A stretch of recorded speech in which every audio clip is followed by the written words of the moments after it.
Hallo zu unserem Interview mit Charles Cecil und Tony Warriner über Revolution Software im Allgemeinen und Beneath a Steel Sky im Speziellen. Kurz zu den beiden Interviewten. Charles Cecil und Tony Warriner sind beide Mitgründer von Revolution Software im Jahr 1989. Es gab 4 Gründer, die beiden waren von Anfang an dabei. Der nach außen meistens sichtbare Kopf von Revolution Software und sicher auch die treibende Kraft hinter der Gründung ist Charles Cecil, der dann bei den Spielen eine zentrale kreative Rolle hatte, als Autor, als Game Designer. Und auf der anderen Seite ist Tony Warriner der federführende hauptsächliche Programmierer, zusammen mit David Sykes, der die Engines für die frühen Spiele entwickelt hat. Und bei uns erzählen sie jetzt gleich, wie sie sich denn eigentlich kennengelernt haben, wie ihre erste Zusammenarbeit aussah, wie das alles zur Gründung von Revolution Software geführt hat, zum ersten Spiel Lure of the Temptress und dann zu ihrem zweiten Werk Beneath a Steel Sky, das in gewisser Weise auch der wahre Durchbruch für Revolution Software war und der Grundstein für den darauf folgenden Riesenerfolg Baphomets Fluch. Das Gespräch ist in Englisch, aber wie gewohnt gibt es am Ende eine deutschsprachige Zusammenfassung. Wenn ihr lieber direkt die hören wollt, könnt ihr über die Kapitelmarken dorthin springen. Und jetzt viel Spaß mit unserem Gespräch mit Charles Cecil und Tony Warriner. Another visitor. Stay a while. Stay forever. Ein Podcast über alte Spiele von 2 alten Männern. Stay Forever mit Gunnar Lott und Christian Schmidt.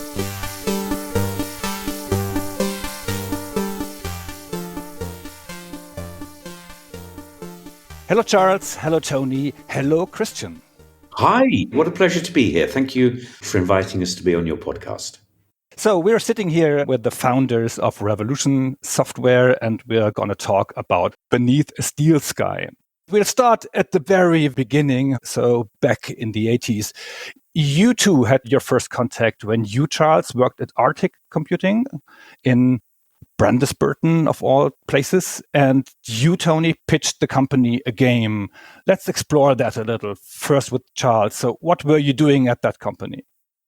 Right, well, I actually saw on Sunday the founder of Arctic Computing, a fellow called Richard Turner. And back in 1980 or 1981, we used to go to the pub because we were both sponsored by Ford. We'd go to the pub and play Space Invaders together. And one day he said, you like writing stories. Why don't you write an adventure game and I'll program it? And he showed me some TRS-80 games. The TRS-80 was a Tandy computer from America. And at the time, the home computers were the Sinclair ZX81, which was very, very basic, 1K of memory. And these computers were just so much more advanced. And so Richard had just started a company that he'd called Arctic Computing, and he invited me to join. And I did. Just for my understanding, what do you mean, Charles, when you say I was sponsored by Ford? When I left school, I applied for a mechanical engineering degree, and it was called the Special Engineering Program because in the 50s, we produced the best cars in the world. In the 70s, we produced probably the worst cars in the world. And Britain had this massive decline in terms of the quality of what we were producing. The British government responded by creating this program called the Special Engineering Program. We were lauded. We were told that we were going to be the future captains of industry. And I got a sponsorship for my university degree with Ford, which meant that I worked for them in the holidays. They sent us on training courses. We went to law college for a time. We went to an accountancy school. They did media training. We were really being hothoused. And I was extraordinarily lucky to be on that. Okay, thank you for clarifying. Okay, so for a few years, things went really, really well. And then around about 1984, the competition from Commodore 64 and game companies that have come from the US, well-funded companies like Activision, companies that were licensing like Ocean US Gold, really swamped very much the bedroom coding scene. And we really needed a good game on which to accelerate our sales. And then through the post came a game called Obsidian from a lad who lived quite locally, actually. He lived in Brough, which was about a 20-minute drive. And this game was on the Amstrad CPC, and it looked absolutely beautiful. And it was exactly what we needed. So we phoned up Tony and invited him to come and meet us. That's about it. Sorry, Tony, have I sucked up the whole story? There's not much more to it, really. I mean, from my side, I was doing very badly at school. I was pretty much dropped out of the whole thing. I wasn't trying to pass my exams or revise for them like everyone else was. I figured I could get away with doing that and writing video games instead, having looked at other people doing that in all the magazines and stuff. And I'd written 2 or 3 of them that weren't quite good enough to get published, but there was a game called Sorcery on the Amstrad CPC, which was really good, and it'd been like number 1 for weeks and weeks and weeks and just kept selling, and it was really good. So I thought I would try and do something a bit like that. And that's what Obsidian was, really. I mean, Sorcery was set in a sort of fantasy castles and wizards sort of world, so I thought I'd go the other way and do the similar thing in space and change the graphics to a different style. So that was kind of my model that I was working on with Obsidian. And I just sat and wrote that at home. And eventually my mother looked in the yellow pages and found Arctic there and said, you should send it to these guys because they're close by. And I was like, oh yeah, why not? So we did that. We sent the cassette off, and then I went to have a chat with Charles. And that's really the genesis of everything that's come since, really. I mean, without that, there'd be no revolution, I guess. No. Tony, your father was a postmaster. Yes. Did he sell computer magazines in the post office? No, there was no magazines. Oh, that's a shame, because I was going to say, if he did, that would be extraordinarily useful. You could have read them all and then put them back. Yeah, I had to go to the shop next door and actually buy them, which was unfortunate. So, and then from that point, Tony and my memories diverge completely. But my memory is that Tony came in and he was so extraordinarily shy. And we took him to a pub called the Dacre Arms. And he sat there and didn't eat very much and was very nervous. It didn't say very much, but did agree to sign his game over to Arctic Computing, the actual agreement of which he still has, and the terms of which are somewhat outrageous in terms of signing them all the rights. But, you know, that was then. Now we're curious. What were the terms, Tony? I think it was 30% royalty or something like that. Doesn't sound too bad. Well, that's pretty good. Yeah. Yeah, for the 80s. Maybe it was worse than that. Maybe it was a number. It was like, maybe it's 30 pence a coffee or something. But I mean, I can dig it out and remind you, Charles. Even I was shocked reading it again recently. And I guess my anti-publisher sentiment, which I've lived with, was probably born in that moment. What I can say is that at that time, when Arctic made quite a lot of money before Tony came on the scene, we fell in with a dreadful collection of retrobates. Our solicitor was the most honest of the whole lot by quite some way. And he went to prison for taking money out of his client's account. The accountant used to walk in and ask us how much profit we'd like to make. And Richard would say, as little as possible. And he'd say, okay.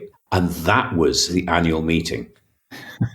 And one day he came in and he said, look, even I can't make this tax go away, but I've arranged for you to go and see some people in London. And these people in London, I promise you, said, we've got this great idea. We've been talking about it. We'll invoice you for all of the money that you need to pay tax on. You pay it to us on the 30th of March, and then we'll give it back to you less our commission the next day. And I said to Richard, we cannot do this. They will steal all our money, which they would have done. Oh, my God. We were surrounded by complete and utter shysters. And so that is the circumstances under which this contract, which was probably written by the lawyer who was the most honest of the whole lot. The other thing to say is that the games industry of the 80s, and then on a larger scale in the 90s, and still now, it was run by cowboys, basically. I mean, a lot of the games industry was secondhand car dealers who had kind of seen an opportunity to make some easy money. Which actually had been, in my view, sown by Margaret Thatcher at about that time, actually. She said there's no such thing as society. And what she basically unleashed with the yuppies was the sense that you could do whatever you want as long as you didn't get caught. So as I understand it, the bedroom coder scene, which was dominant back then in the UK, that was pretty much exploitative because the people who were making the games, who were creating them, were often not seeing the profit from them. Don't know whether you would back this assessment. To a large extent, that's true, yeah. Okay, so we are at Arctic right now. Take us from that point to the foundation of Revolution Software, please. Okay, so Arctic, I don't know if it went bankrupt, but it got down to insolvency. And Richard Turner, who set up the company, spun Arctic out to become a company designing software for kitchen retailers, which did very well and good for him.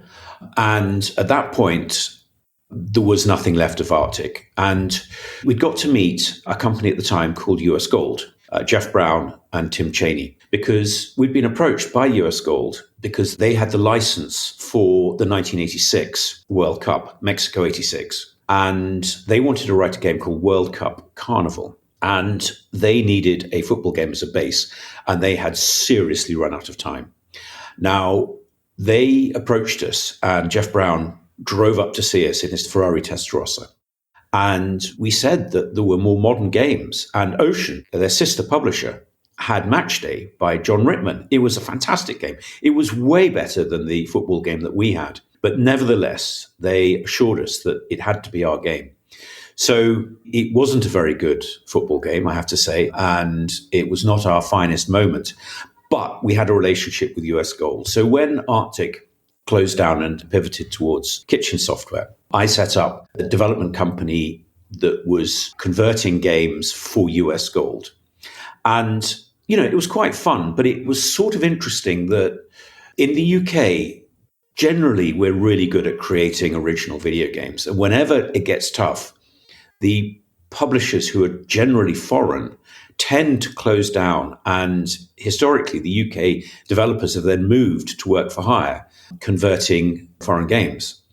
And one of the first games that we did was a game called Infiltrator by a really nice developer called Chris Gray. And on one hand, I really admired him. And on the other, I was really slightly jealous because he'd written games that were being celebrated around the world. And I was doing all the conversion. And then I was offered the position of development manager at US Gold around about 1987. And I was kind of expecting that I was going to be this leader of industry with a huge team. And I arrived, and there was me and a tester and a part-time mastering engineer. And it was quite extraordinary that a large publisher like US Gold had next to no development because everything was orientated around licensing and sales, and development was very much an afterthought. And I stayed there for about 18 months, and I have to say I really enjoyed a lot of the people there. But there was absolutely no regard for the development department at all. And then one day, I remember quite well, I found out on a Monday that there'd been a company weekend in the Canaries. Everybody had been invited, including the receptionist, but I hadn't. And I asked my boss at the time why I hadn't been invited. And he said, "Oh, you're technical. Nobody would have understood what you were talking about." And I'd been pursued quite hard by somebody I knew from before, Rod Cousins, to go and join Activision. And he kept getting hold of me, kept saying, come and join Activision. For us, development is key and it's what leads the company. So after that, I phoned him back and I said, okay, I'll come and work for you as long as you give me a Peugeot 205 1.9 GTI with a car phone, which he did. And it was a beautiful car. I mean, he was absolutely true to his word. It was development that led sales and marketing rather than the other way around. And it's extraordinary to think that it could ever be any other way around. So I really enjoyed about a year and a half at Activision. But the US side was really very poorly run and got into financial trouble. And I'd remembering the relationship that I had with Chris Gray, and it just struck me that I really wanted to get back into writing games. And Tony and I had kept in contact, and Tony kept saying, let's do it. Let's set up a new development company. My girlfriend at the time, now my wife, Noreen, had been the general manager at Sierra, working for Activision, but distributing Sierra. And that really was a license to print money. And we looked at these adventure games, which we really enjoyed playing, but we felt that we could do better. So when my big boss at Activision came and said, I'm terribly sorry, we're going to have to ask you to work part-time. This was just the most brilliant opportunity. I can't remember whether I worked 2 days a week or 3 days a week for Activision, and the other half setting up Revolution with Tony and his friend Dave Sykes. I think at this point, Tony, I should probably pass over to you. Right. I followed you, of course, from Arctic to Paragon. We actually loaded some good stuff there because we did a lot of conversions remarkably quickly now when I think about it. We did a game called Saracen. We did a game called Black Magic. Paragon also. Gunslinger. Yeah. Indiana Jones. Indiana Jones, The Temple of Doom. We did all the home computer versions of that arcade machine. So we got very good at playing that machine as well. Mosquito's Flight Simulator. I don't remember that one. We did a lot of stuff in a very short period of time, and then you cleared off and went to work for US Gold.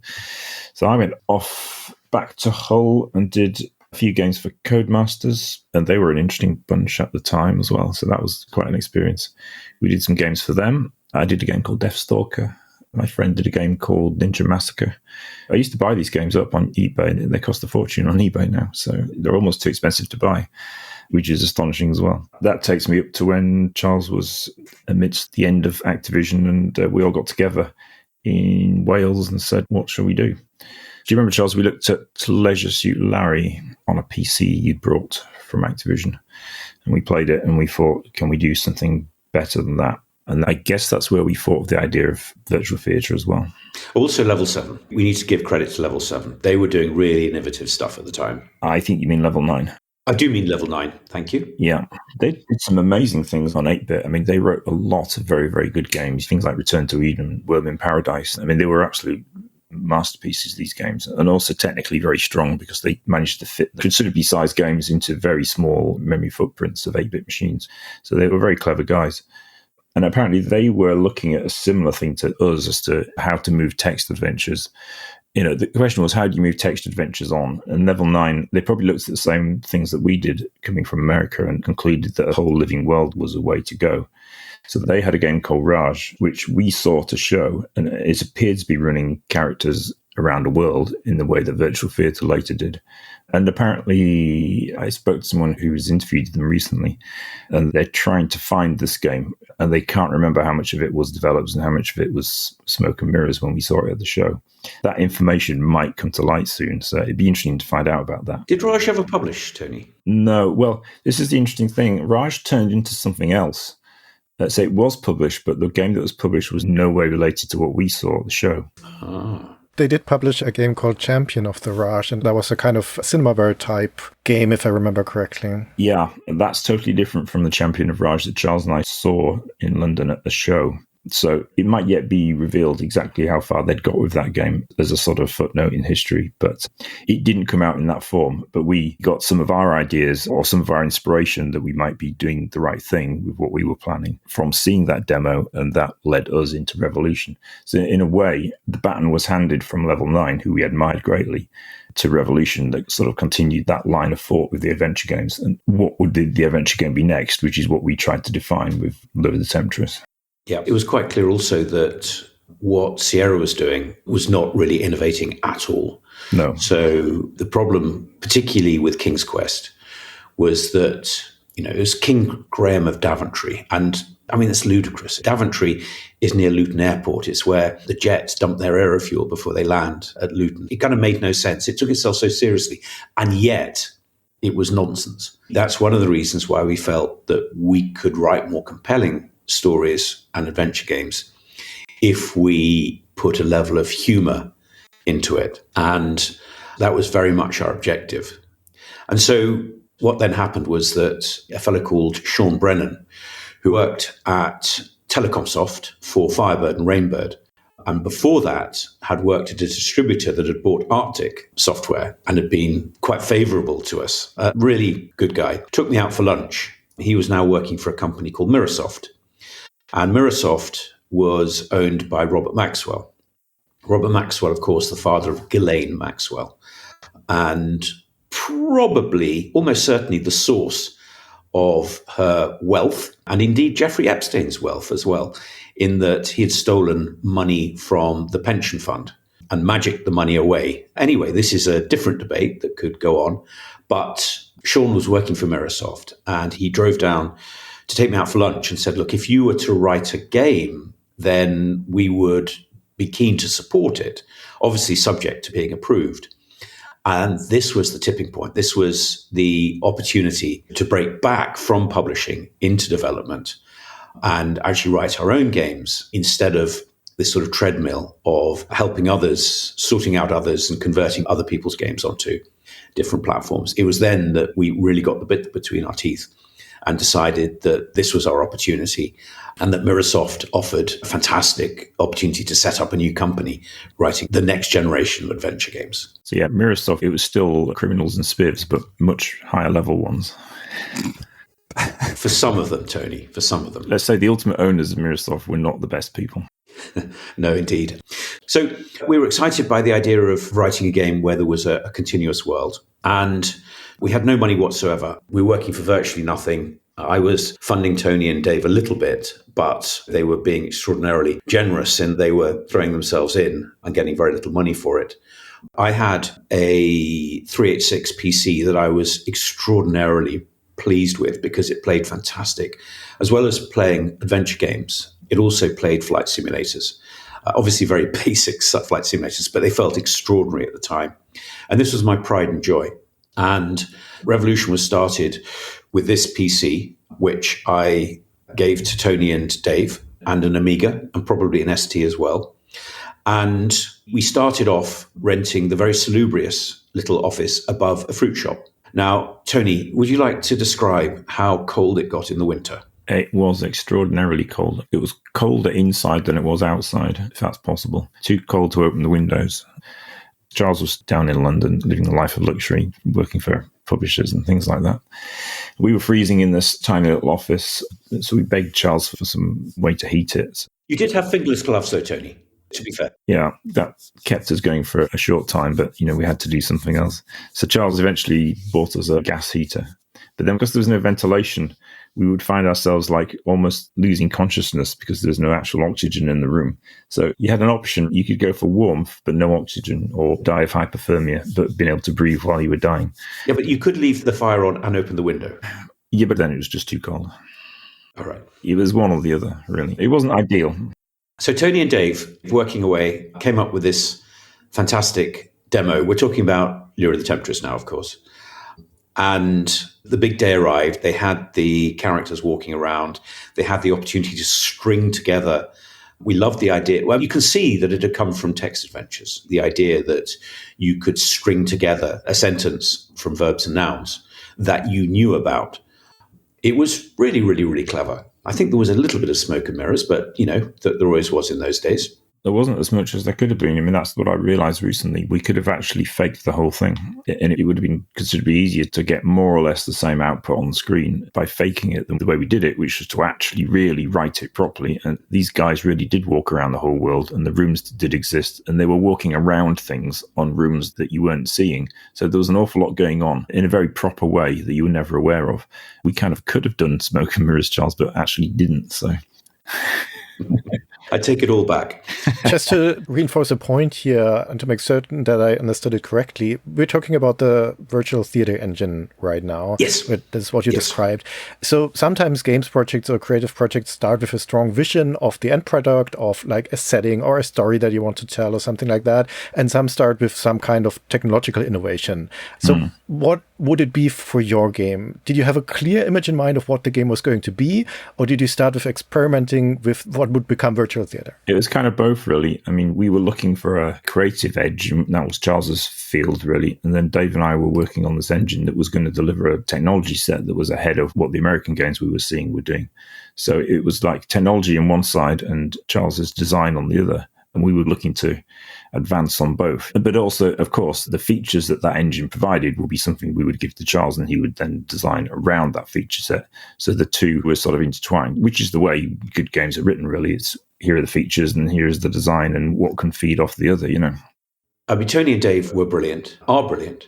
The big day arrived and we'd set up the meeting with Mirrorsoft to do a presentation. And it was a day when they'd got a lot of people over from the States. They got some people from Japan. It was a really, really important day. So the day before, Tony and Dave drove down. And I told them that they had to use the seatbelt to keep the PC safe.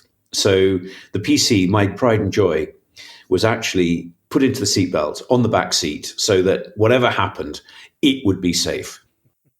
This is when PCs were big things, it was like Yes, exactly. half a metre tall, 30 centimetres thick, and weighed a ton as well. It did. It was a massive thing considering it's a lot less powerful than a smartwatch or something, So they drove down, and I was living in a flat in London at the time, and they parked and came in, and we talked about, and we had a glass of wine and then another glass of wine, and then drunk a ridiculous amount of wine. It was just stupid given that it was a big presentation the next day.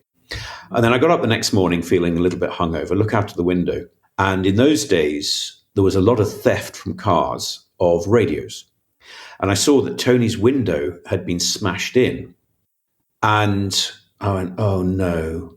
And then suddenly I realized we'd forgotten to unload the PC. And that was the most expensive kit. And I don't even know if there was a backup. There might have been a backup. And I rushed down to the car. And indeed, the radio had been taken. But the thief hadn't bothered taking the PC, which was by far the most valuable thing. And that was still strapped into the back seat. It's probably another plus point of its size and weight, I imagine. It probably was. So it was extraordinary because, again, there wouldn't have been a revolution if that PC had been taken. Almost certainly wouldn't be. Since this PC was so important, does that mean that PC was the lead platform for Lure of the Temptress? No, it wasn't. It was me on Atari ST. Again, it was a similar process. Dave was writing the same stuff in 8086, so we had effectively two platforms. So if the PC had been stolen, we would have lost the PC side of it and a lot of the data. So the data was being processed. Are you sure, Tony, there wasn't some sort of RS-232 and that you were programming on the PC for the Amiga? That's also possibly true, yeah. We were using PDS, a system called PDS. Yeah. I don't think that PC was the one I was using. I think I was using an Amstrad machine, which had a ribbon cable going into an Atari ST. So yeah, we were all typing on PCs. I think the 386 would have been the PC version of Lure of the Temptress, but I think it had a lot of data on it as well, so we would have been in deep trouble if they'd actually taken that machine. But there was still the Atari version somewhere else back in Hull. So the big day came. I went into Microsoft and did a presentation. It was very impressive the way that you could string commands together, tell Rat Pouch to go to, and then it would give you a list of the rooms that you'd visited. And then you could say stop, or you could say and then, and you could string and then pick up the knife, and you could send him round and watch him doing it. It was phenomenal. And I did this presentation. I don't know if you remember Cinemaware, but the guy who ran Cinemaware was a guy called Bob Jacobs, and he was there. And they had, of course, done Defender of the Crown and many other games that had been very, very successful. And there was sort of silence, and I kind of looked around, and then people started clapping. And then the clapping increased, and then they stood up, and Bob Jacobs walked, and he said, "That is fantastic. We want to publish it in America." And that was really exciting because that was Revolution has arrived. And, of course, Microsoft were delighted. And Sean, who had invited us to submit games, was obviously delighted as well because he was a friend. And he could see that actually this was the beginning of a relationship that we could write lots of games for Microsoft, and we would be a very good company to back. And indeed, they did back us. Throughout development, as is always the way for developers, particularly me, we underestimated how much it was going to cost and how much time it was going to take.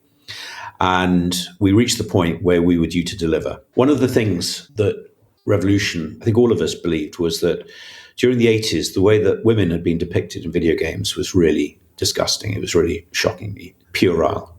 And we were not going to do that. That was probably partly inspired by Leisure Suit Larry. It wasn't appropriate then, and it's utterly inappropriate now. So it's quite ironic that the game ended up being called Lure of the Temptress. But the reason was that the head of marketing, a woman called Alison Beasley, phoned me up and said, "Look, we need to come up with a name for this game. Can you come up with some options?" So we did a bit of brainstorming and came up with a few. And then for some reason, I put Lure of the Temptress at the bottom, and I put in brackets, "This is just a joke." And of course, being a marketing person, she came back and said, "We love Lure of the Temptress. You've got to call it Lure of the Temptress." And I said, "Look, Alison, this is a joke because there are two major problems why we can't call it Lure of the Temptress." And she said, "What are they?" I said, "Well, first of all, there's no luring. And secondly, there's no temptress." And there was a little sort of moment of silence. And she said, "Can you put one in?" And admittedly, they did give us some more money and extended the development time, which was great. And so we had to completely rewrite the story and the dialogue to fit this idea of a temptress and a whole lot of gameplay, including, you remember the battle against the Squall on the bridge, Tony? I'm sure you do. Yeah, well, we didn't just put a temptress in, we had to put fighting in, didn't we? Which was slightly crazy for an adventure game, but yes. We kind of said, we'll do all these things if you give us money. Yeah. We had no money. We had no money at all. So we said, it'll cost you some money, but we'll do it. And that worked well, and we finished the game. But the interesting thing that had happened just before we finished the game is that, as we were saying earlier, Robert Maxwell, the newspaper tycoon who owned the Daily Mirror at the time, had been stealing money from the pension fund to keep the company going. And he was on a yacht, which ironically was called the Lady Ghislaine. And he died. He may have been killed. He may have committed suicide. He may have just fallen in by mistake. Nobody knows to this day, but he died. And his empire came collapsing down. And suddenly we found ourselves in a position where the company was bankrupt, had gone into liquidation.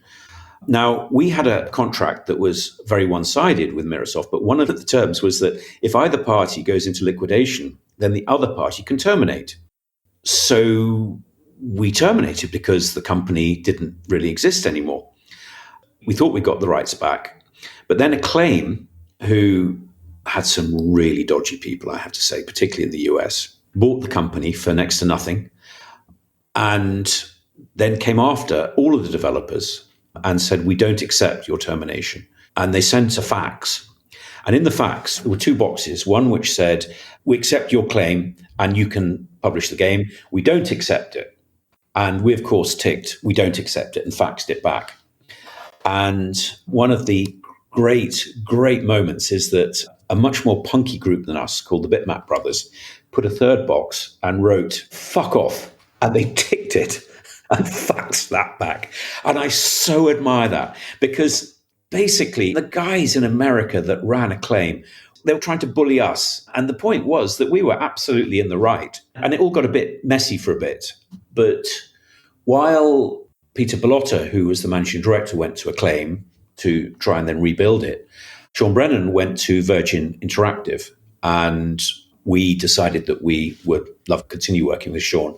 So we then signed that game, and Beneath the Steel Sky, which we started on the very early stages of, we signed those two games to Virgin Interactive. The beauty of Lure of the Temptress was that we sold the same game twice to the same person. Yeah, that's true. And we still didn't have enough money to really finish it properly. And we didn't have enough money to do Beneath the Steel Sky either, did we? No. So before we go to Beneath the Steel Sky, Charles, you said earlier that you saw the adventure games of that era and thought we can do better. And Tony, you said virtual theater was partially developed to give you a creative edge over the competition. So it sounds to me as if Lure of the Temptress was at least in part developed in response to the adventure games which were coming from America, which were out there, the Sierra ones, the LucasArts ones, etc. What exactly was it that you wanted to do better? What was the ambition with Lure of the Temptress? The ambition was a continuous world where characters walked around and they swapped information. I think, Tony, you'll say something slightly different because you'll see it from a different perspective. But from ours, it was the idea that the world responded to you. And to an extent, that was what went into Beneath the Steel Sky and then very much into Beyond the Steel Sky. We weren't just telling a story that was multilinear. The world was responding to you. It came from a culture of the 8-bit days where technological advances were much greater than they are now in a much shorter frequency. So every 2 or 3 months, there'd be advances in what game engines did.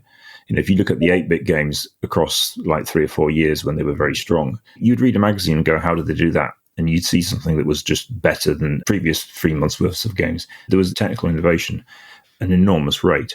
And this was kind of factored into the magazine reviews that were so important. So you had to have a technical edge. And we just carried on with that tradition, even though we were writing adventure games. And I guess we kind of felt that the American stuff was a little bit staid and it wasn't really going anywhere, perhaps. So it was just part of the culture to try and advance technically as well as in terms of design. And that was our whole ethos, really. You were essentially crossing an adventure game with a simulation, or a simulation layer at least. It's just, here's a genre and what can we do to take it further? You know, where is this genre going? You look at a traditional adventure game and you have a screen with things happening on it, but the rest of the world is clearly shut down at that time. And it just seems a logical extension that maybe was where adventure games were going next. And it was probably the wrong thing to do. Or we should have done a more of an RPG type thing, because the similar ideas to what we were doing technically were going into games like Ultima. That maybe had longer legs, and maybe if we'd gone that way instead. Sorry, just to be clear, Tony, that was Ultima 7 that we were talking about. Well, the Ultima series, obviously there was 4 and 5 and 6 before 7. I mean, Ultima 7 was, in my view, one of the greatest games ever written from a technical and creative point of view. Absolutely brilliant. I agree. We could have said, here's our whole world ethos technology. We could have gone that way as well. Later on, we could have gone more horror and survival horror and Resident Evil or Silent Hill type game. But we always stuck to that adventure pathway, which at the time was what we did to get the attention. And Charles, as you said, people stood up and clapped when you showed that demo. And that gave us great confidence, you know. But you had to have innovation. You just had to have it.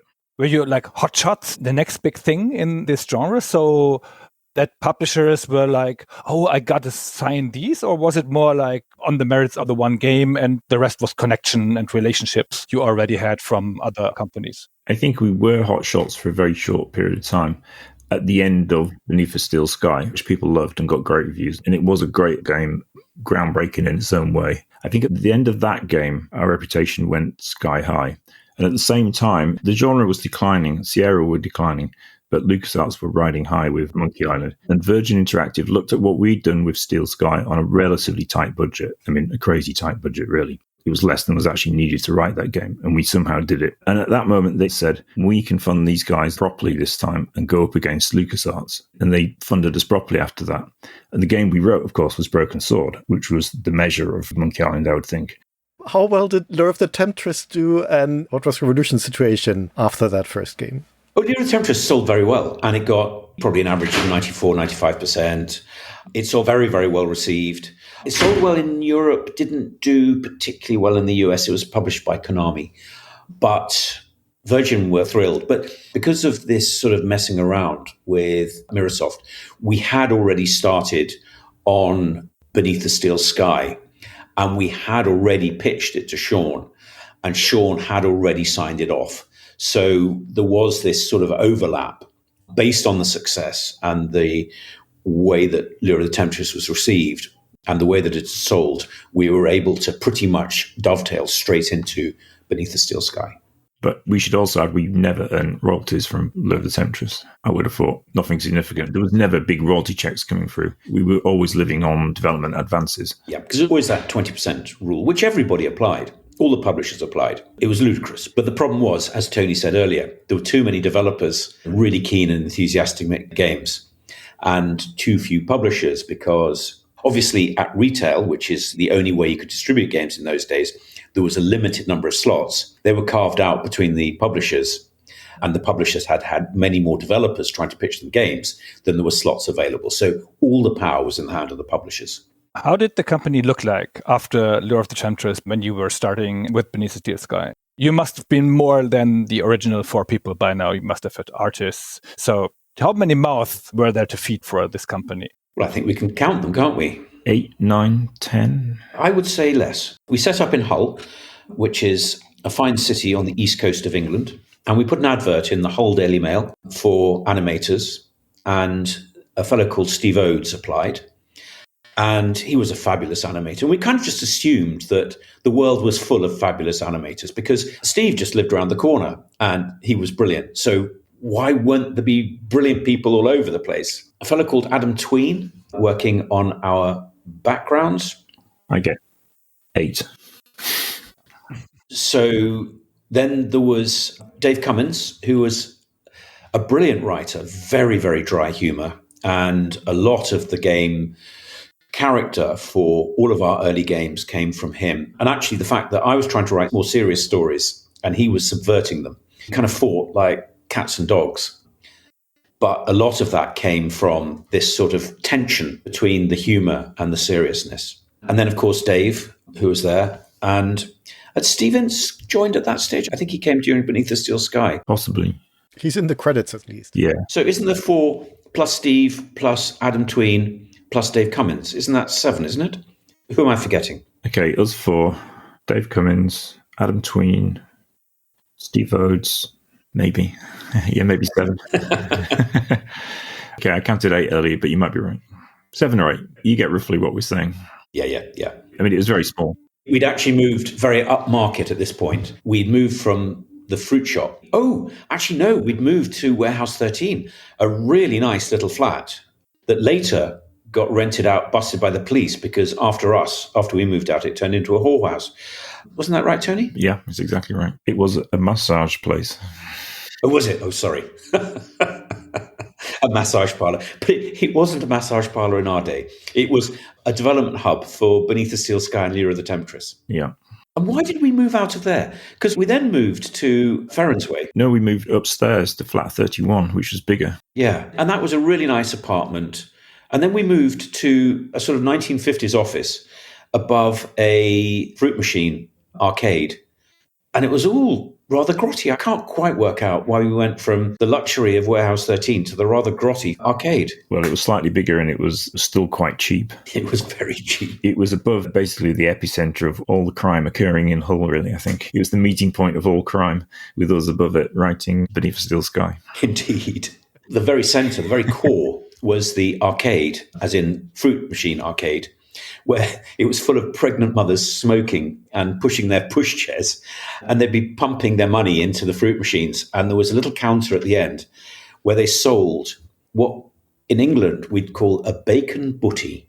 And a bacon butty is a thick, thick slab of greasy, fatty bacon with, do you know the baps? You know, like buns that are so soft and so poor quality that when you eat them, they stick to the roof of your mouth. That is what this place served. Yeah. And the problem is that people could use the toilets, and so they could then come into our offices. So people used to come in and steal things from us because, as Tony says, it was the epicenter. But thankfully, they only ever stole coats. They never actually came and stole any of our computers. Yeah. I assume they were laundering money through the fruit machines. Probably. I'm beginning to see why you went with a dystopian game for your second work. But let's explore that. So you've created this fantasy world with Lyra the Temptress. Did you ever consider a sequel to that? Or why did you move to a science fiction world? Virgin never did sequels. We were really pushing hard, even for Broken Sword. But they didn't do any sequels. And I don't quite know why. I think strategically, it would have been much more logical and it would have been much easier for us and much cheaper to write sequels. But no, Virgin never signed off sequels. Okay, so then how did you end up deciding, okay, let's do a cyberpunk sci-fi game next? You, Charles, were talking about, you had this idea for City in the Australian desert, didn't you, that all hated each other. And that idea was going round and round and round for a long time. And it kind of got developed and then you kept backtracking. I think eventually there was enough ideas for this world, but it wasn't coherent. So you sent Dave Cummins and myself to Wales and said, don't come back until you've written an outline of a design document. So Dave Cummins and myself went to Wales and we drank wine and smoked cigarettes and ate food and stuff for 3 days. And then we realized that the next day we were meant to go back to Hull with a design document for Charles. So we literally sat at the table and sort of stream of subconscious thought out onto paper for this design of Beneath a Steel Sky, which again, I've still got. I can't read it because I can't read my writing, but that was written by me. And then Dave Cummins sort of typed it into a Mac Classic and made it legible and kind of tweaked it a little bit as it went. And that was the first draft of the actual design for Beneath a Steel Sky. I think also we should say that we were huge fans of Ridley Scott and Blade Runner in particular. Yeah, I mean, all developers are obsessed with Blade Runner, so there was a little bit of that in it. And the industrial grittiness of Hull is very much present as a part of that game in the way that the historical nature of York is part of Broken Sword. And Ridley Scott, of course, came from Middlesbrough, which is just very close to Hull, very close to York, part of the industrial north. That's true. And was inspired by the gasworks burning gas. And so these big flames come out periodically. And I guess it was all part of the whole thing. We were also hugely influenced by Terry Gilliam's Brazil, again, who was massively important to people of our age and since. The other thing, though, was that, as I've alluded to already, Margaret Thatcher, and I don't speak for Tony, but certainly for me, had pretty much destroyed, or in her view, she'd remolded society in a way that was much more selfish. And I think we were also looking at that, we were trying to see where will this lead. And a lot of the ideas for Beneath the Steel Sky were this sort of dystopian idea of taking what Margaret Thatcher was talking about and then pushing it to the nth degree. Yeah, it was a political comment as well. Was this like an active decision? So we're gonna write political commentary in the form of a game? Or was it like this was pressuring on you and you felt it and you expressed it? No, not at all. All of these ideas came together and we wanted to write something fun and ludicrous. I guess we were just writing a piece of software that kind of felt irreverent and fun at the time, but did reflect the changes that were going on. And Dave Cummins had a major part in this as well, because Dave was writing the dialogue. I'd hope that we weren't so pretentious as to sit back and say, we're going to write a social commentary. But I think that all of these ideas kind of mixed in. And then, of course, we have the input of Dave Gibbons, which came, fairly shortly after we started. Yeah, how did that come about? That came about because when I was at Activision, we were looking for licenses. And Dave, of course, wrote the comic book Watchmen in the late 80s or the second half of the 80s. And it was phenomenally successful. And also very prestigious as well, because it really is an extraordinary piece of fiction. So I got hold of him, and it turned out that the rights were held, I believe, by Dark Horse, who I think were the publisher at the time.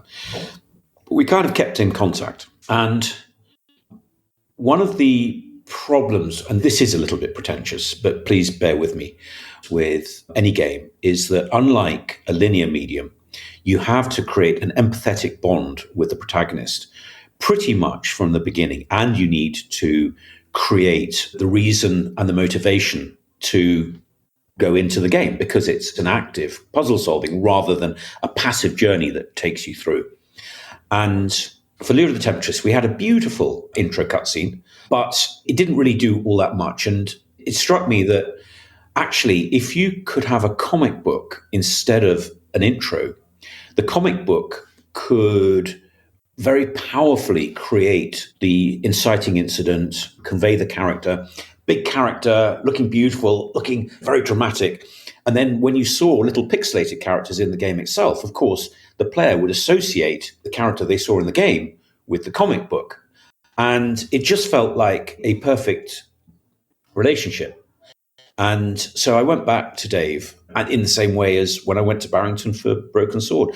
He was very excited by video games, what was emerging, and accepted the offer to work with us. And initially, I think it was just as a consultant to advise. But as time went on, he got more and more excited. He designed the characters, of course. He worked on all the backgrounds, drew them out in pencil, and then they were painted by an artist called Les Pace. We even shipped him an Amiga with D-Paint 2, and he started playing around with pixels, but all under the guidance of the very talented Steve Oates, who had worked on Lure of the Temptress, started with the company, had worked on the Lure of the Temptress, and by now was a very, very accomplished sprite artist. Dave Gibbons was already famous, perhaps in a niche, but as you said, Watchmen was getting great acclaim at the time. Wasn't he expensive for you to hire? Well, we didn't hire him, Virgin did, and he does say that he got a very good deal from Virgin. And the truth is that Virgin made him an offer and then just deducted it from the money that we would otherwise have received. Because the developer pays for everything. But then we almost certainly wouldn't have received any revenues anyway, so I'm delighted for him that he did well. But he contributed creatively an awful lot. He used to take the train from London to Hull about once a month and come and see us. But I'd meet him at the station, and we'd always take him for a bacon butty, a good, honest Hull bacon butty. And he used to love that. And then we'd go upstairs, and with grease dripping off this bacon, we would really get into the nitty-gritty of what this game was about. And as I say, he absolutely loved it and was fantastic. Obviously, he brought a lot of prestige as well.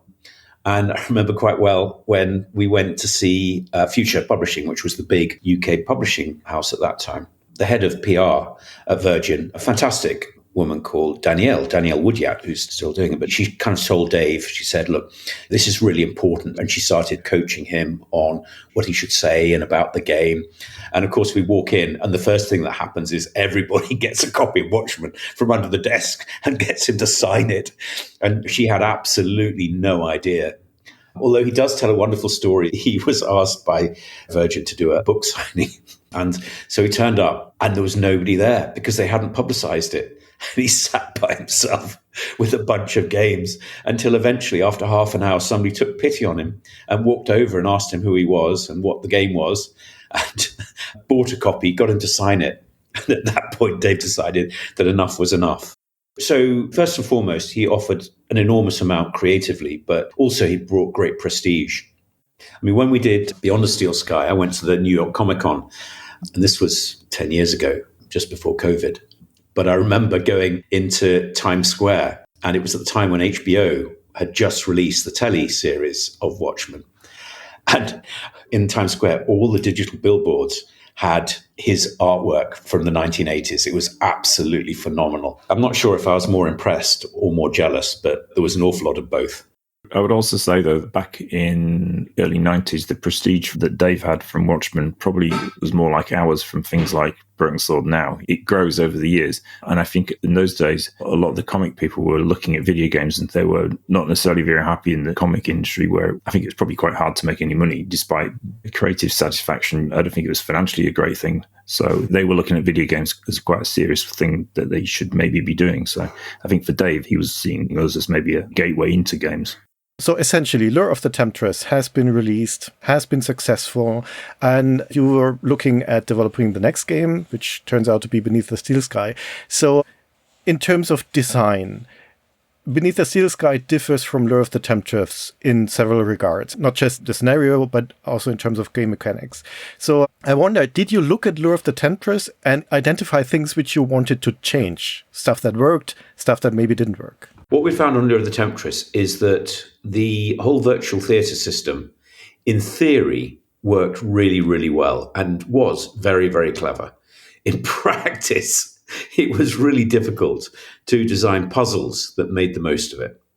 So with Beneath the Steel Sky, our approach was to look back at virtual theatre and say, how can this technology that Tony had developed with Dave, how can this best be applied to an adventure game? There's a good story, isn't there, Charles, of how we came up with the 2-button UI, which replaced that whole verb-noun thing that all other adventure games were still doing at that point. Do you remember the lecture, Charles, at Adventure X last year? I remember it very well. 2 years ago, yeah. 2 years ago, yeah, where someone explained how the modern point-and-click interface went all the way back and started effectively at Beneath the Steel Sky. So that was probably the biggest thing we did when we changed from Lure of the Temptress to Steel Sky. All of the underlying virtual theatre stuff was still there. The main thing we did was to simplify the UI. But also from a design perspective, there were mega characters like Lamb and others. But rather than just wandering around in a circle, Lamb had a very specific path where he would go to his apartment, come up in the elevator, go to the end of the factory, and then go back again. And I think we wove a really nice puzzle into that, actually, in the idea that you could go into Link and you could remove his authority, he could delink him, at which point he obviously couldn't use the elevator, but you'd gone into Link and given yourself permission to do so, and then you could take his card. And I thought that that was a really neat little puzzle. I was proud of that one for Revolution. And there were a number of interesting puzzles like that, because obviously what you want in puzzles is the aha moment where actually various things come together. So you felt smart doing that. And that, to me, was a better use of virtual theatre than what we'd done previously. Because tell Rat Pouch to go into the room where the skull is and get the knife and bring it back was great, but that was probably one of the 2 or 3 examples of using virtual theatre to its full effect.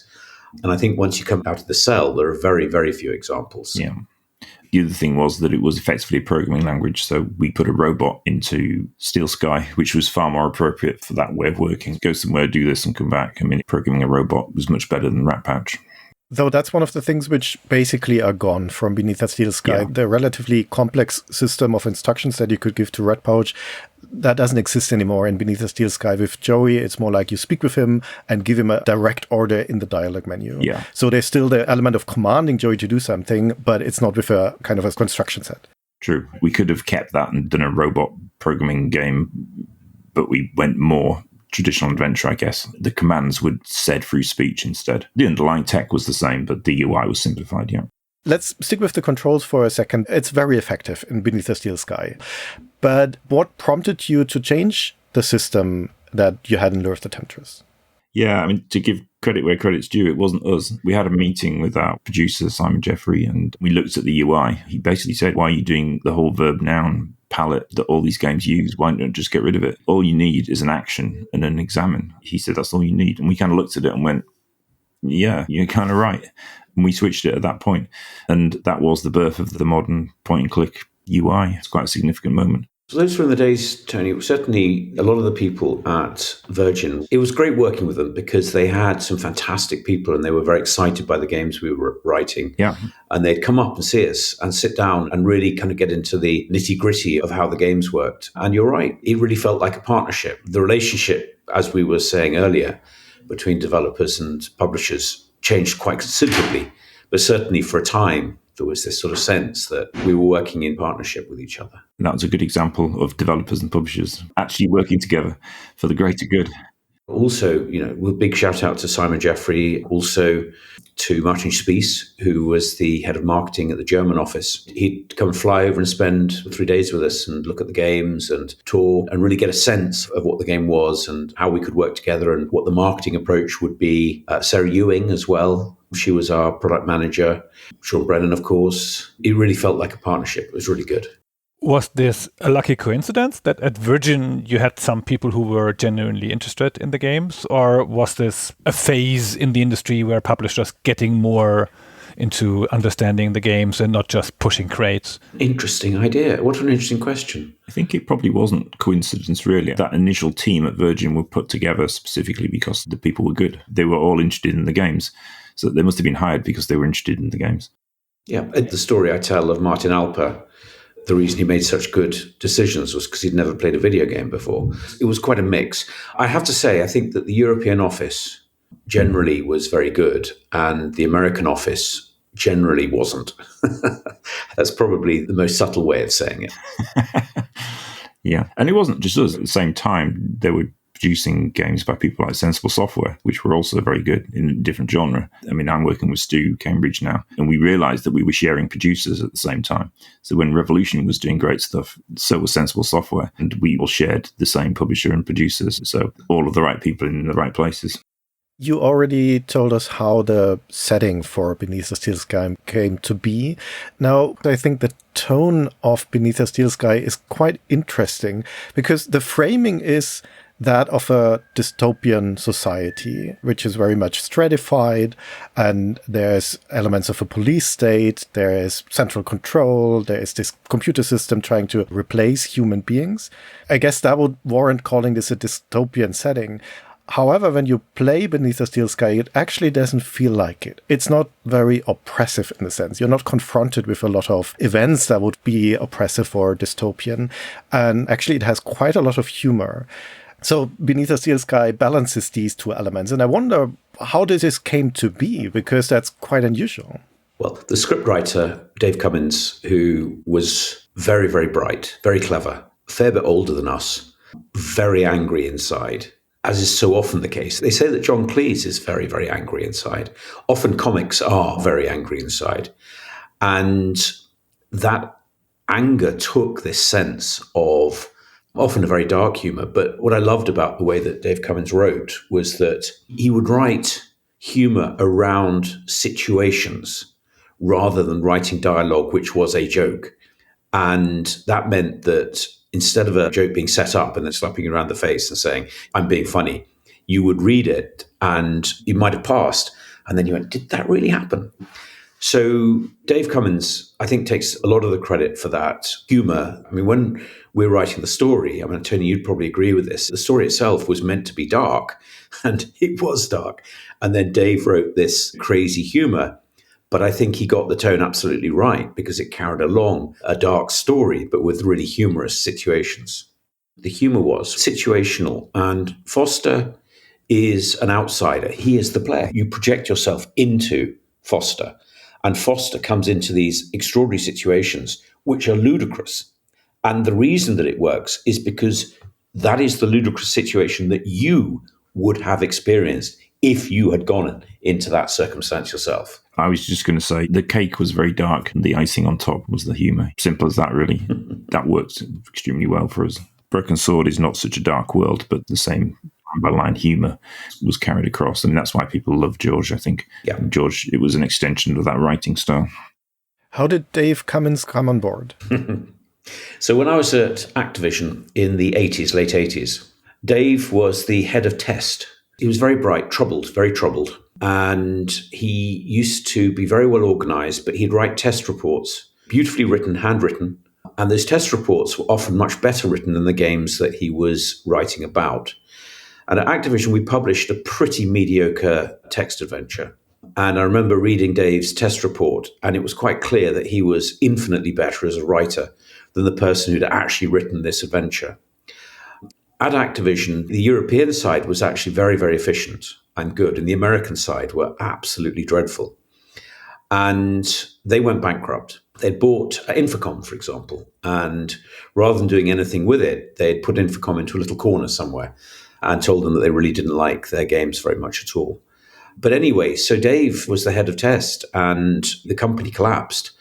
And I just invited him to join Revolution. And I said, I'm moving some stuff up to Hull. Do you want to come along? So he turned up and he just came to Hull with us. And he stayed for Beneath the Steel Sky, Lure of the Temptress, Broken Sword 1, and then was quite ill. And then didn't like our game In Cold Blood, so left. And unfortunately, we then kind of lost touch with him, which was a real shame. He was the main writer for Beneath the Steel Sky? Yes. The script writer. Okay. He wrote the script almost exclusively, yes. Right.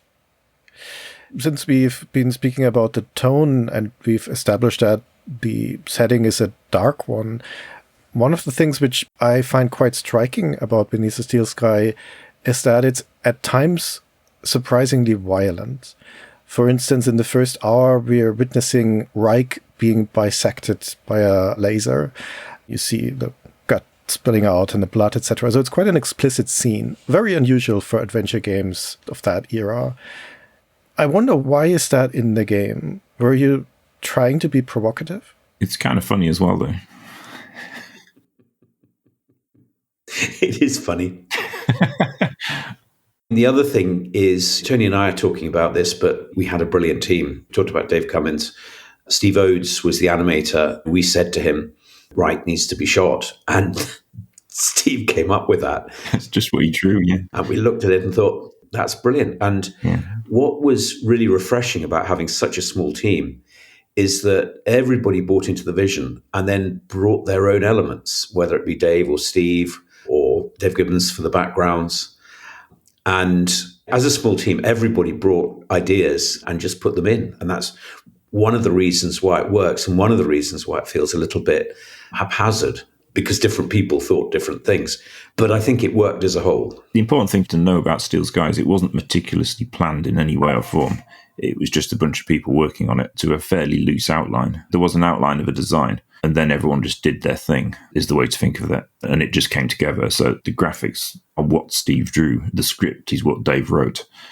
The programming is what me and Dave programmed. That is the end result of putting those people together and telling them to work. You know, that's interesting that you say that, because that's actually one of the things that I wondered and wrote down at the question, because Beneath the Steel Sky has excellent animations, and it has some sequences which almost feel like exuberant in terms of the animation. There's this one scene where you're feeding a cat. Actually, what Foster is doing is pressing a button and then the feeding bowl gets filled. But the cat is lying on a bed. It gets up, it stretches, it jumps from the bed and then walks over to the feeding bowl. No point in having that animation from a narrative point of view, but it's extremely nice to have it. I wondered, why was there such a focus on animation? But if I got you correctly, there wasn't. That's just what your animator drew. Yeah, I'm sure Tony would agree. We can't praise Steve Oates enough. He was a magnificent animator, and we were very, very lucky to find him right at the very beginning of the company's history. But yeah, he just did stuff. He drew stuff what he wanted to draw. He did, yes. I mean, the cat would have been ages. It would have been a lot of work. He probably rotoscoped it, do you think, Tony? Possibly, yeah. He was rotoscoping, certainly. He was rotoscoping. I remember looking at Prince of Persia, it was quite clear that rotoscoping was a very, very effective way of getting really, really nice animation. Some of the animations in the game are looking so lifelike and so fluent that I wouldn't be surprised if they were actually rotoscoped. But not all. The really great scene is where he throws the rope across and pulls it tight. That wouldn't have been rotoscoped. That was pure pixel art. And the way it gets the weight across is a testament to Steve's skill there. How did you coordinate, if you did coordinate something? So everybody was giving their best, obviously, and everybody was buying in. But were there like meetings where you decided on things? What were the discussions? I think everybody really cared. And I think the meetings tended to happen in the pub afterwards. Every British developer tells this story. Exactly. And there was an extraordinary camaraderie. It was a really interesting time. I'm quite rude about what Margaret Thatcher created, but what she did do, it was on the crest of the wave of baby boomers and Gen X. And I'm right at the very beginning of Gen X. And there was this kind of enormous enthusiasm that we could do anything that had emerged from that change of generation. The old generation was gone. We could do anything. We were going to change the world. At that time, there was also a celebration of youth. And it might be hard to believe, but we were young then. The world was in our hands and it was ours to change. And that sort of swept through the whole team. Did you have what we would today call a vision keeper? That would, in theory, have been me. But I had some really forceful people who went off and did their own things. But it was always for the better. There wasn't a firm vision keeper, no. It was just a team of people getting excited about common ideas. At what point did you know that the game was finished? Right now, this sounds like a bit of an anarchic process. Oh, it was very anarchic. It was finished. When was it finished? We had extreme financial constraints on us, so we were under pressure to finish. It's not like we could just carry on as long as we wanted. So we were under great pressure to get it done by the end. Yes. I think I'm right in saying, Charles, we kind of ran out of money, and then the CD32 thing came along. We were given some more money to do the voice recording for the CD32 version, and I'm not quite sure where that came from. It may have been Commodore themselves. That we used to finish the actual game. So we were in a difficult position, and the CD32 thing came along and funded the actual game being finished. You're absolutely right. Then we worried about the CD32 version after that, you know. If you think that the game sound development was chaotic, you wait till I tell you about the recording process. Well, please do tell us about the recording process. So my sister's best friend from school was shacked up with an actor who worked at the Royal Shakespeare Company. And when it filtered through that we were doing this game and that we needed to record some voices, he said, I can do it. He said, I've got a mate with a studio and I can get some of my mates and it'll be absolutely brilliant. And it'll be a lot cheaper than it would be if you did it at a full... Yeah, that sounds great. So we turn up and the studio is his mate's front room on Balham High Street, which is a main artery of London with buses going past every couple of minutes, and everything kind of vibrated. Don't worry, they said. Don't worry. It won't come across. We've got really good mics. It'll be absolutely fine. Are you sure? Yeah, it'll be absolutely fine. So we do a morning, and it's all kind of quite fun. And then this guy, who I'm not going to name, says, who's coming to the pub with me? And I said, are you really meant to be going to the pub? He went, yeah, it's fine. We'll just have a pint. Anyway, 2 hours later, they come back, and they've obviously had an awful lot more than a pint. And then he says, Charles, I'm sorry, we're just going to pop up. Who wants to come for a spliff? So they come back down, stoned and drunk. And it's just absolute chaos ensues. Now, we finish all the recording and it goes over to America. And the Americans come back and say, guys, I'm sorry. We don't understand a word of this. And I don't blame them because it didn't make any sense whatsoever. So Virgin, bless them, turned around and then paid again for a second recording, which was much, much more professional, which didn't use any of the same people. But that was a real kind of panic. Because we were doing voices for the CD32, we obviously could then do it for any CD-based platform. So I would have thought that it didn't come out initially for the PC, but later it was published on PC. Was that right, Tony? Later it was published on the CD format. Yeah, I think the original PC was floppies, I think. It was, yeah. And then CD came later. And then the funny thing is that our main sort of youth radio station, which is Radio 1, got hold of the story. And from their perspective, it was absolutely outrageous that the Americans couldn't understand Yorkshire accents. And we were kind of happy to play along with that because we didn't want to admit that it was the utter incompetence of the recording process. And this person who said that he was going to be the director that was actually at fault. Yeah, but they span the story into being about Englishisms and Yorkshireisms, because what it really was crowbar is wrench, and Americans don't know what a crowbar is, but they know what a wrench is. Things like that. Spanner and wrench, yeah. Spanner and wrench, yeah, that kind of thing. And that's what it really was, but the story span out of control and gained a lot of extra padding around it that the radio people eventually ran with. And we were saying, this isn't quite true, but we'll take the publicity, you know. Yeah, it did. It got a lot of coverage. It's sort of early viral. It went viral, basically, in 1992. Let's talk about Joey. Is it fair to assume that Joey is in the game because there was Red Pouch in lieu of the Templar? So it's basically the equivalent to Red Pouch. So in any story that you're conveying, whether it be television or video games, it's very useful to have a second character because it is through the exchange with the second character that you convey exposition. So Rat Pouch we didn't really use for conveying exposition, but we do for Joey. It's just a way of being able to tell the story through fun exchanges rather than vast amounts of exposition. How would you describe Joey's personality and his relationship with Foster? I think that Foster is incredibly generous to put up with a lot of the nonsense that he gets from Joey. I think Foster is very long-suffering because Joey can be quite spoiled. I guess it's Foster's fault, though. I mean, he did actually make this robot, so... He did, yes. In terms of science fiction games, I mean, it's not the first time that we see a memorable robot sidekick in a sci-fi adventure game. When playing Beneath a Steel Sky, I can't help but think of Floyd from Planetfall. Was that an inspiration, or is that entirely coincidental? I've not seen that, so I guess me and Dave came up with those characters up in Wales on our design weekend, so I think probably not. I think I had in mind a robot was the way to do the virtual theatre. And we kind of hit on this idea of building the robot out of bits, and that would be a great fun thing to do.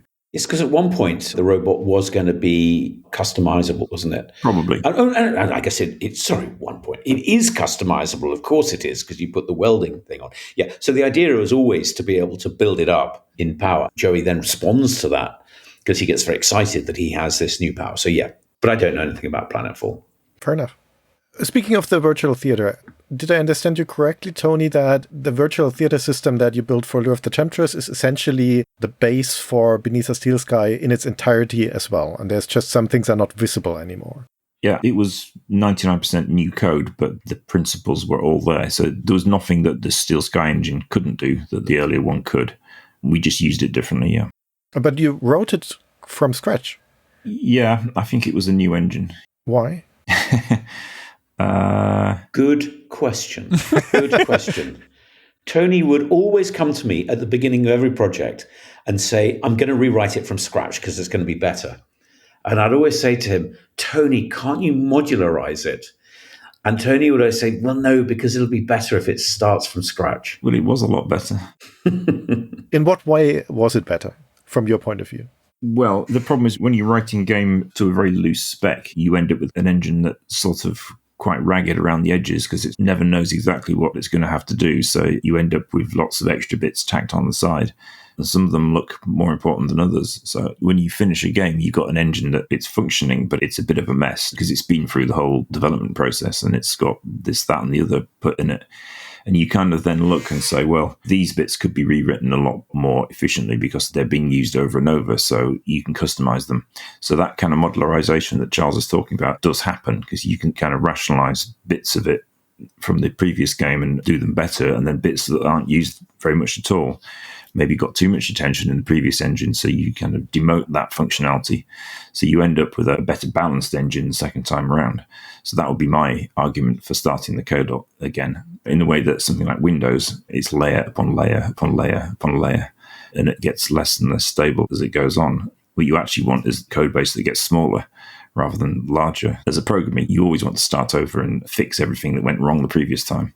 And of course, in that process, you make all the same mistakes again, but with different things. At the end of Steel Sky, the engine was a right mess because it had been through the whole process of developing Beneath Steel Sky. And at that point, we say, ooh, broken sword, let's do it properly this time, Charles. Yep. Is there anything that the Steel Sky engine can do that Lure of the Temptress couldn't? Anything brand new? That's a good question. Not in terms of functionality. Obviously, it had a new UI on it, so the UI was simpler. I mean, all of that stuff came out. Those funky menus that Lure had all came away. I think it was still a 4-directional walk, wasn't it? So it was the same movement system.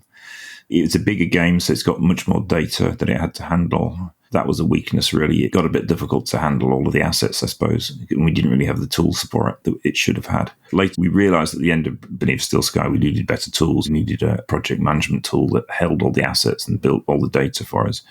And that was our big advance, really, when we moved from Steel Sky onwards. We created a tool called Link, which was the all-seeing tool that handled the data for Broken Sword. And again, you look at your previous experience and you say, what do we do different this time? And the emphasis, because the Broken Sword engine was much simpler, because all of the virtual field stuff was out of it at that point. So all of the development, it was a much simpler engine, so it was much easier. So we wrote that one. It was pretty nice.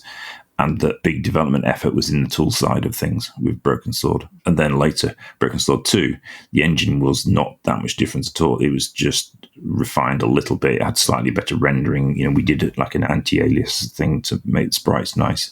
That kind of thing went into Broken Sword 2. But that was the first time the engine lived on in a slightly enhanced iteration of the previous game. So finally, Charles, the dream came true. Finally, yes. But sadly, that was the end of Virgin and the end of the adventure game as it was then. What was the lead platform for Beneath the Steel Sky, the development platform? In a way, it was Amiga because I was programming 68,000. I was kind of the lead programmer in so much I was inventing it. So I was programming 68,000 code for Amiga and not the Atari ST at that point, as it was with Lure. So I was writing that code, and then Dave was like a day or so behind me porting what I wrote into the PC. Occasionally, if there was something that suited him better, it would lead on the PC, and then I would port it back the other way. But it was like 2/3 me leading on 68,000 and 1/3 Dave leading 8086 on PC. Dave's real strength was in the tools, wasn't it? Generally, you were leading the engine, and he was writing the tools, and you supported each other. Well, he was building up to that. There was virtually no tools for Beneath Steel Sky. But you'll remember how sort of halfway through Beneath Steel Sky, in order to get some more money, we undertook King's Quest VI port to the Amiga. And that was when we realized that we needed some tools. So Dave at that point wrote a tool to handle the data for King's Quest. And it used a spin-off of the engine of the Steel Sky 68,000 engine. And this tool that Dave created, which I think was called Geditor, that gave Dave the idea that tools were the big thing when we came to Broken Sword, because then I was leading on the PC because the Amiga had gone. So Dave switched his attention more to tools, and that's when Link was written. So first content or sort of asset management tool that we wrote was for King's Quest using the Broken Sword engine. Funnily enough, there's a bit of trivia. Tony, do you want to also describe the early networking system that we had? Well, I mean, there was, of course, no network. Or there was, but it was ridiculously expensive. I mean, it seems funny now because obviously you get networking for free. But in those days, it was something like £1,000 per person per year. Well, we started using NetWare, novel NetWare, and you had to pay per seat. That's right. So not everyone was on it. Part of the status at Revolution was if you were on the network. We didn't really understand the idea of having servers as such, and we certainly didn't have them for most of Lure and a lot of Beneath Steel Sky. So what we had was a big cardboard system of shelves, and we had a floppy disk with files would be stored. So instead of folders on the network, we had what we call pigeonholes in a cardboard rack. So the disks would be stored in the right, and there would be two of them, an A and a B side. So the raw graphics that the artist had drawn, and then there'd be the processed graphics that the game would use, and they'd be in the other side. And these discs would be like thrown across the floor, and they'd spin through the air, and you'd catch them and put it in the computer and grab the file and then throw it back again. That was the Revolution network, discs flying through the air. Yeah, and it wasn't haphazard at all. I mean, how can you say that's haphazard? It was very efficient, and we got extremely skilled at catching and throwing these discs. Yeah. Speaking of the virtual theater, I mean, Lure of the Temptress was in a way a town simulation. This gave the impression of a small but lively community. And now, if we contrast that with Beneath the Steel Sky, I guess it would have still be possible to do that in terms of what the engine can do. But we're now in a scenario where we have a metropolis, the scale is much larger, but the population density that we experience as Foster, as players, is very sparse. And I'm thinking in terms of world building, your concept must have changed between those two games. It changed a lot because with Turnvale, it was just one village until you go off and find the Temptress. And all of the puzzles emerged from that. But in particular, if you spoke to somebody, they would say the same thing again and again until a world state event happened. And then they would change their dialogue. And what we were trying to do with Beneath the Steel Sky is create the sense of a much larger environment, because you could see things happening all over the city. But from a game design perspective, it was much neater to have a smaller number of rooms, which you then opened up as the game progressed. Initially, very deliberately, you're restricted because Reich is guarding the door. You're restricted to effectively 3 rooms. And that's really what we've done in pretty much all of our games. Started off with a limited area which expands as the game expands. I suppose you could say the same about Lure of the Temptress. But then you go to Turnvale and then it closes again. But with Beneath the Steel Sky and Broken Sword, what we do is open it up so the world gets bigger and bigger, rather than giving you this sort of village where it's actually much harder to come up with puzzles and the sense that characters are changing what they say based on what you've done as the player, rather than the world events. Sorry, when I say world events, I mean just major events that have moved the plot forward would rather haphazardly change what people had to say. So you'd go and talk to people and they might say the same thing, or they may say something new and you wouldn't really know. The thing which is unique about Lure of the Temptress is that it at least tries to give the illusion of a living world. And that's something that adventure games were simply not doing before and not after, really. And that's one of the things that you tried exactly one time with Lure of the Temptress, and then it doesn't happen again in the adventure games from Revolution Software which follow. Was that a valiant but failed idea, ultimately? Probably, yeah. Yes, I think it probably was. Thank you. We tried to use it twice. We got interesting things from it, and that made us unique at the time, and it served its purpose. But I guess it was a dead end. Well, it was until Beyond the Steel Sky, which was written more recently with Dave Gibbons. And I know it's a different subject, but it took some of the ideas, in particular, the ability to change the world state through the link system. And I would say that in Beyond the Steel Sky, we should have lent more on the idea of a world where characters were driven by AI and responded to how the player subverted the world. And I wish we'd done more of that, because that actually would have taken the village idea of Lure of the Temptress together with the AI subverting the world and changing characters' behaviors through puzzle solving and interesting things emerging from that. I don't get the whole development process as a process. You start out pretty ambitiously with giving your programmer free rein to rewrite the whole engine. I understand why, but it takes a chunk of work. And then you have this free-for-all where somebody spends a week on a cat animation and other things like that. Everybody is participating, but you are under time constraints and money pressure from the beginning, aren't you? Or was there a phase where you thought, yeah, we'll do this in 6 months, let's have nice 3 months and then go in earnest? Or did it just crash into a crunch? Yeah, that's why you get crunch, because we had scoped out what we were going to do. We had planned it all.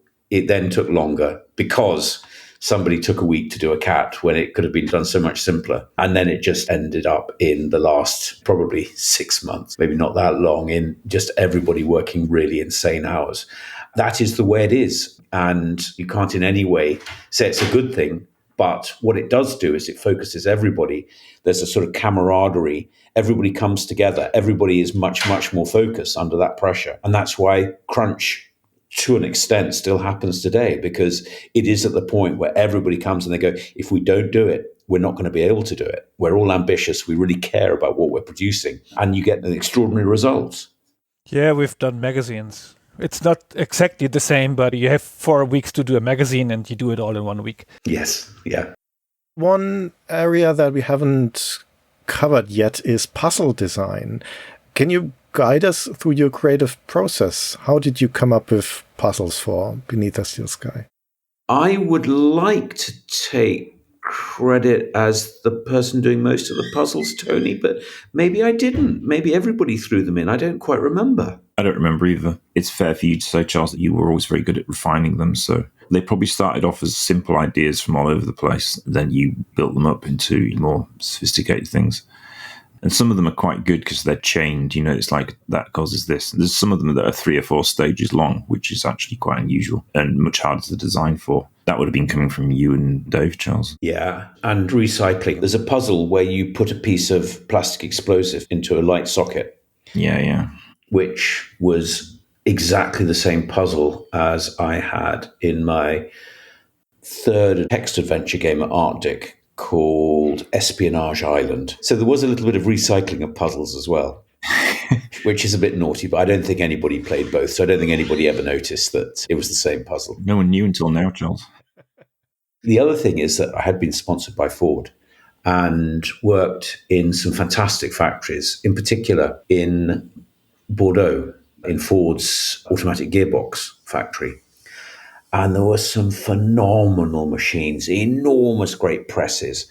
I was so impressed by a lathe that would cut off about a centimetre of metal. This thing was phenomenal. I just loved all that. So I worked with Dave Gibbons to put all of these things into that top level. So all of that big press, the lathe, all of these things were very much inspired by my time at Ford and the extraordinary kind of Victorianness of it all, but brought into the modern day. In terms of puzzle design or even the entire design of the game, is there anything that you wanted to do with Beneath a Steel Sky and couldn't for time or monetary constraints or memory constraints or stuff like that? Gosh. I don't think we ever really faced anything we couldn't do. We never had to cut anything out because it was too ambitious or anything like that. There was a slightly crazy judge called Judge Pickles in Britain at the time. So obviously we called our judge Judge Chutney. And I believe that there was much more planned for that. And in the end, we had to scale right back because we'd run out of time and money. And it turned into just a cutscene. But bearing in mind that this is over 30 years ago, I think that was the big scope that got cut back. And so it turned into a massive sort of game showy cutscene. Yeah. That's an odd little thing in the game because, as you said, it's a cutscene. I mean, there's some interactivity because there's some dialogue choices that you make, but it's more or less a self-contained cutscene, which is satirical in nature, and there's no relevance that it has for the plot or for the progression in the game. It's just thrown in there. And I was wondering why that's in the game. Yeah, that was put into Bridge, and I can't even remember what it bridged. You're absolutely right. And it's not altogether satisfying. For me, it's the weakest part. I think it doesn't have any relevance to the main plot, but it was put in there as a kind of emergency band-aid to cover up something that I can't quite remember what it was that we couldn't do. If you could travel back in time and change something about the creation of Beneath a Steel Sky, what would it be? The Judge Chutney section. I think that is the weakness. I remember there were some great moments. Finding Anita's body was a great one. I think, Tony, I remember talking to you about that. And, basically everybody threw in ideas. I don't remember whose ideas exactly where they were, but there were some great moments. And as you say, the animation of throwing the hook and cutting the hook off. What we were doing often is saying to Steve, God, it would be brilliant if we could do this. And he'd go away and do it. And then we'd retrospectively work.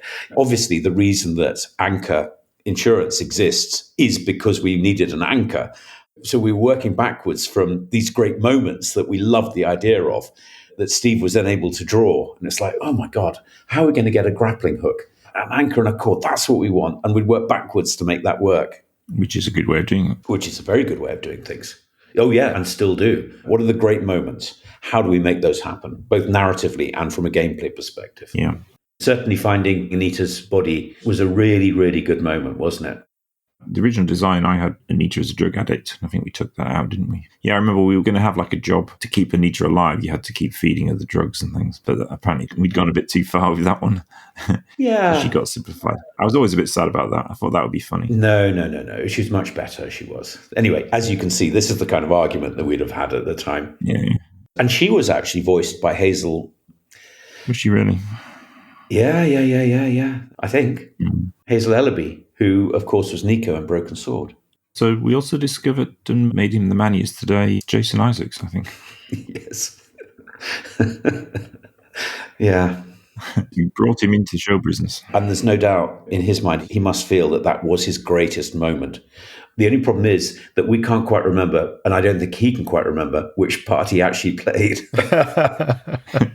But it was the big breakthrough for Jason. Well, speaking of breakthrough, how much of a success was Beneath the Steel Sky for Revolution Software? For Virgin, it was very successful. For us, somewhat less so. It was an era where publishers looked after developers, but the lion's share of the profit went to the publishers. And that was just the way it was. Now, what happened later was that publishers started eroding to the extent that actually they would pay developers less than it actually cost them, and then not pay them royalties either.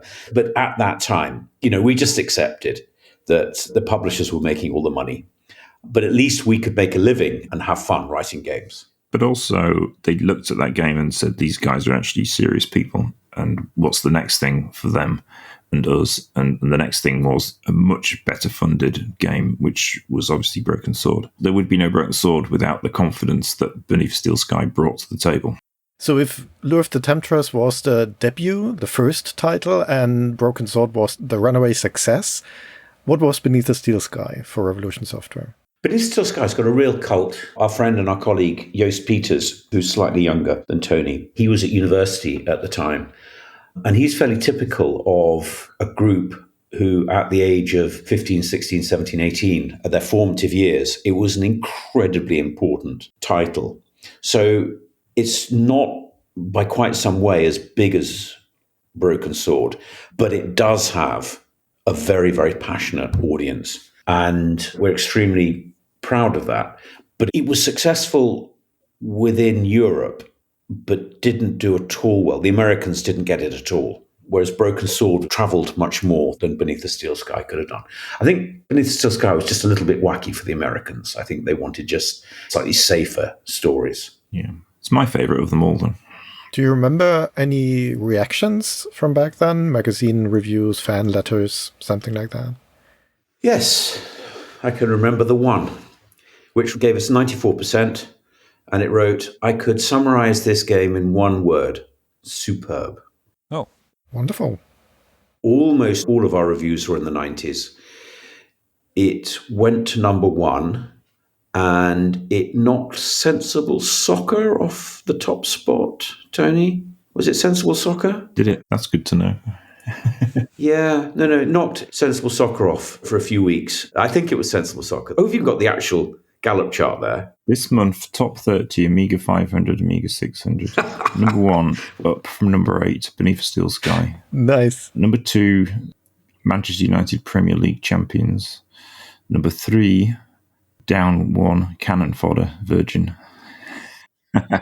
So it was Cannon Fodder, not Sensible Soccer. So yeah, we knocked Cannon Fodder off for a few weeks.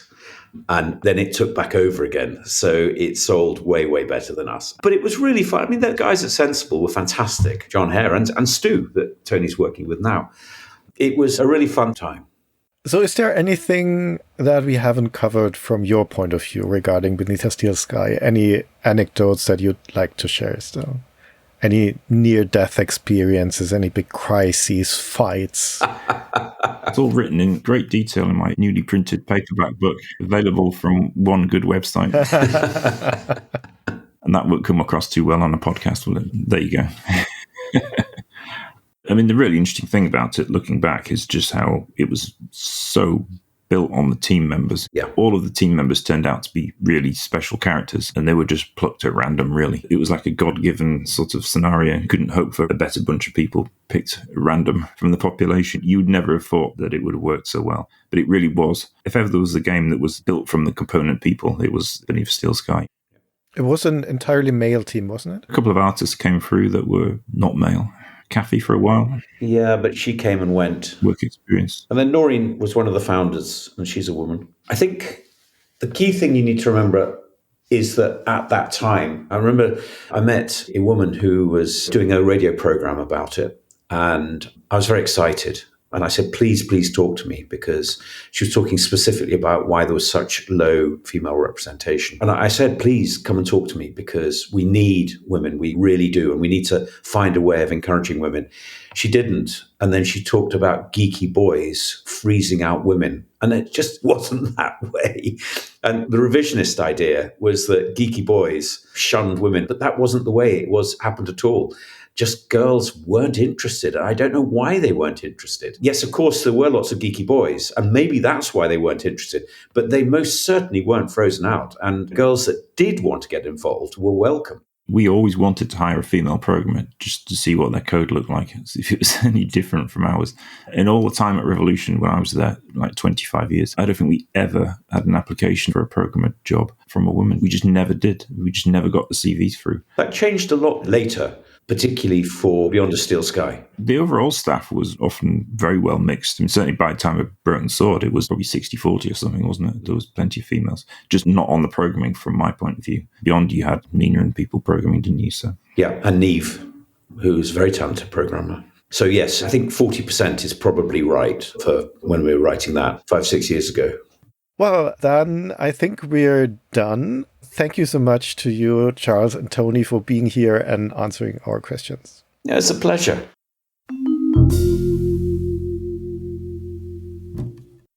So, und hier bin ich nochmal für die deutschsprachige Zusammenfassung. Bisschen Kontext. Das, was ihr jetzt hier gerade gehört habt, falls ihr es gehört habt, war ein Zusammenschnitt von 2 einzelnen Gesprächen. Wir hatten ursprünglich einen Call angesetzt für ungefähr 1,5 Stunden. Da sind wir dann in dem ersten Gespräch nur bis zum Anfang von Beneath the Steel Sky gekommen, mussten dann aufhören, haben uns eine Woche später nochmal getroffen, um das Ganze fortzusetzen. Das waren insgesamt fast 3 Stunden, aber da waren natürlich viele Redundanzen dabei und auch ein paar Tangenten. Deswegen habt ihr jetzt da die eingedampfte, kondensierte Version gehört. Und ich fand die Gesprächsdynamik ganz interessant. Charles und Tony kennen sich seit 40 Jahren, sind seit langer Zeit befreundet und haben ja nun auch viel miteinander gemacht, nicht nur Revolution Software. Und Charles Cecil ist, so kennen auch Gunnar und ich ihn schon seit langer Zeit, der joviale Erzähler, der charismatische Person, des Aushängeschild. Das war er natürlich auch hier, sehr anekdotenreich, sehr pointiert erzählt. Und das war ein interessanter Kontrast zu Tony, der halt doch der eher technische Mensch ist, der hier unterstützt mit sehr präzisen, sehr prägnanten Erinnerungen, gerade auch zu faktischen Details.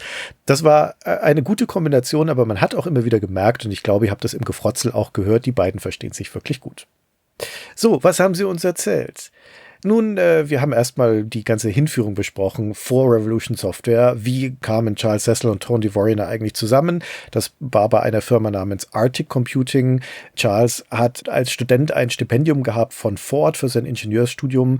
Ein anderer Stipendiat war Richard Turner. Die beiden haben sich dann angefreundet, zusammen Arcade-Spiele gespielt. Und als Richard Turner eine eigene Softwarefirma gegründet hat, 1981, nämlich Arctic Computing, da hat er den Charles eingestellt, um Spiele zu schreiben. Adventures. Damals auf ZX81, auf den frühen 8-Bit-Maschinen in England. Damit waren sie sehr früh dran und deswegen ging das auch ein paar Jahre lang richtig gut. Wie Charles sagte, we made quite a lot of money, also eine ganze Menge Geld. Aber dann wird die Konkurrenz schärfer in dem Markt und die Adventures verkaufen sich nicht mehr so gut. Und dann kommt just 1984 ein Spiel in der Post von Tony Warriner. Das heißt Obsidian, für den Amstrad CPC geschrieben. Das kommt Arctic sehr gelegen, denn genau sowas können sie brauchen. Das ist kein Adventure, sondern ein Actionspiel. Und das hatte Tony, der damals noch Schüler war, aber sehr schlecht in der Schule, wie er sagte, nebenbei geschrieben, weil er schon dachte, ich brauche keine guten Noten, ich werde mal Spieleprogrammierer. Sehr hellsichtig, so kam es ja auch. Und seine Mutter hat dann in den gelben Seiten Arctic gefunden und dann haben sie die angeschrieben, man trifft sich, geht in den Pub, Charles, sehr jovial, Tony sehr schüchtern, isst kaum was und dann wird der Vertrag geschlossen, ja, und das ist der Anfang des Ganzen. Arctic, das war die frühe Zeit, wie gesagt, der Branche, eine gewisse Wild-West-Zeit. Tony hat auch gesagt, die Leute damals waren Cowboys in der englischen Branche, also auf der Publisher-Seite. Arctic hat mit seinem Erfolg offensichtlich auch einige zwielichtige Leute angezogen. Da ging es dann um Steuervermeidungsstrategien und solche Dinge. Das ist ein Thema, das sich durchgezogen hat durch das Interview, auch noch im Nachgang. Die englische Branche der damaligen Zeit und vor allem die Rolle der Publisher, die teilweise Halbseiden gewesen sein müssen und auf der anderen Seite die Entwickler, die teilweise unter sehr ungünstigen Bedingungen arbeiten mussten. Also die beiden haben keine sehr hohe Meinung von Publishern dieser Ära. Da gab es auch in der Anfangszeit von Arctic, eigentlich in der Endzeit von Arctic, ein gutes Beispiel, das uns Charles erzählt hat. Denn da kam einer der größeren Publisher in England zur damaligen Zeit zu ihnen. Das muss 1985, 86 gewesen sein, nämlich US Gold. Die hatten damals die Lizenz eingekauft für die Fußball-Weltmeisterschaft des Jahres 86, hatten aber keine Zeit mehr, um ein eigenes Spiel zu machen und kamen deswegen zu Arctic, um ein altes Fußballspiel von ihnen einzukaufen. Da kam der US Gold Gründer Jeff Brown im Ferrari Testarossa nach Brandesburton in Yorkshire hochgefahren von London, um World Cup Soccer zu lizenzieren. Ein sehr mittelmäßiges 8-Bit-Fußballspiel von Arctic, das zu dem Zeitpunkt auch schon 1 bis 2 Jahre alt ist. 84 ist das rausgekommen. Und das wird dann einfach nochmal veröffentlicht unter neuem Namen als World Cup Carnival. Ist aber im Endeffekt das gleiche Spiel. Was Charles nicht erzählt hat im Gespräch, aber das kann man Tony Warriners Buch über Revolution entnehmen, ist, dass dieser Deal dann ja zu einem richtigen Sargnagel für Arctic wird. Denn Arctic hatte aus Geldnot die Rechte an einigen Spielen bereits verkauft. Nämlich an ein Budget-Label, Prism Leisure, und darunter auch World Cup Soccer. Und als Prism Leisure dann rausfindet, dass US Gold jetzt aber World Cup Soccer nochmal rausgebracht hat, unter anderem Namen, verklagen sie US Gold. US Gold muss dann als Einigung 20.000 Pfund an Prism Leisure zahlen und dieses Geld wiederum behalten sie von den Tantiemen von Arctic ein, die aus diesem ganzen Deal kein Penny verdienen. Das ist also ein Desaster rundum. Arctic geht dann auch insolvent und wird von Richard Turner umgewandelt in eine Softwarefirma, die Küchensoftware herstellt, Küchendesign-Software. Also aus Spielen sind sie raus. Der einzige Silberstreifen aus diesem World Cup-Ding ist, dass Charles Cecil nun Beziehungen zu US Gold hat und das nutzt, um eine eigene Firma zu gründen, Paragon Programming, die für US Gold Portierungen von Spielen auf 8-Bit-Systeme und 16-Bit-Systeme macht. Also sowas wie Indiana Jones and the Temple of Doom und Infiltrator werden von Paragon Programming portiert und das heißt hauptsächlich von Tony Warriner, der da auch mit dabei ist. Aber dann, 87 ungefähr, wird Charles sogar von US Gold eingestellt. Das ist das Ende von Paragon Programming. Der erwartet dann da ein großes Team als Entwicklungsmanager jetzt zu leiten, kommt dann bei US Gold an und stellt fest, da gibt es noch einen Tester und einen Teilzeit-Mastering-Menschen und das war's. Also der ist verblüfft, dass so ein großer Publisher wie US Gold praktisch keine eigene Entwicklungsabteilung hat. Die leben halt vom Publishing, von Lizenzierung, von externen Spielen. Und Charles hält es da auch nicht lange aus. Der letzte Tropfen kommt, als er, wie er erzählte, an einem Montag herausgefunden hat, dass am Wochenende zuvor die gesamte Firma auf den Kanaren zum Feiern war und nur er war nicht eingeladen. Und sein Chef sagt daraufhin lakonisch, naja, Charles, du bist zu technisch. Niemand dort hätte dich verstanden. Ja, da wäre ich auch gegangen, um ehrlich zu sein. Und Charles geht dann zu Activision. Die wollen ihn schon eine ganze Weile haben.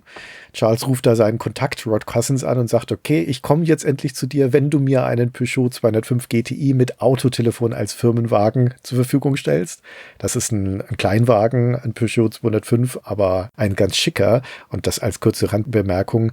Autos sind so wichtig für die englische Branche damals, auch in dem Buch von Tony Warriner, da geht's mehrmals darum, wer welches Auto fährt. Das müssen noch nicht mal Luxuswagen sein, sondern diese damalige Entwicklerszene hat nicht nur ein Auge für Computer, sondern auch ein Auge für Autos. Klammer zu. Nun, die Entwicklung bei Activision macht Charles Spaß, da läuft es auch viel besser.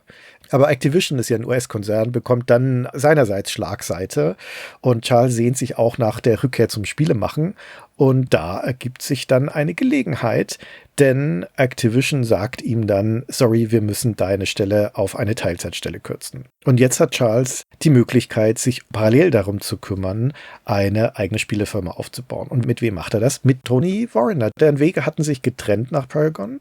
Tony ist da wieder zurück nach Hull gezogen in Yorkshire, arbeitet da für eine kleine Firma namens Cascade Games, dann macht er Spiele für Codemasters, Deathstalker, arbeitet dann kurzzeitig für eine Firma, die Software für Flughäfen herstellt. Dort lernte dann auch David Sykes kennen, einen anderen Programmierer. Und weil Charles und Tony aber befreundet geblieben sind, in Kontakt geblieben sind, kommt es dann dazu, dass Charles sagt, hey, wollen wir nicht eine eigene Spielefirma aufmachen? Und dann kommt es zu einem zentralen Treffen in Wales. Dort hat Charles Cecil bzw. seine Mutter ein Haus. Und dorthin geht Charles mit seiner damaligen Freundin, Neurin Carmody. Die hat er bei Activision kennengelernt. Die war da für die Sierra-Spiele als Vertriebsleiterin zuständig. Und auf der anderen Seite kommt Tony Warriner und der bringt seinen Programmiererfreund David Sykes mit. Und die 4 gucken sich dann da in Wales Sierra-Spiele an. Sierra Adventures, King's Quest, Clash of St. Larry und sowas. Und beschließen, das können wir auch. Und das können wir besser. Vor allem King's Quest finden sie ganz schön albern. Die Sierra-Spiele finden sie technisch unambitioniert. Sie sind gleichzeitig inspiriert von Level 9. Das ist eine englische Firma, die auf Text-Adventures spezialisiert ist. Helden der 8-Bit-Ära.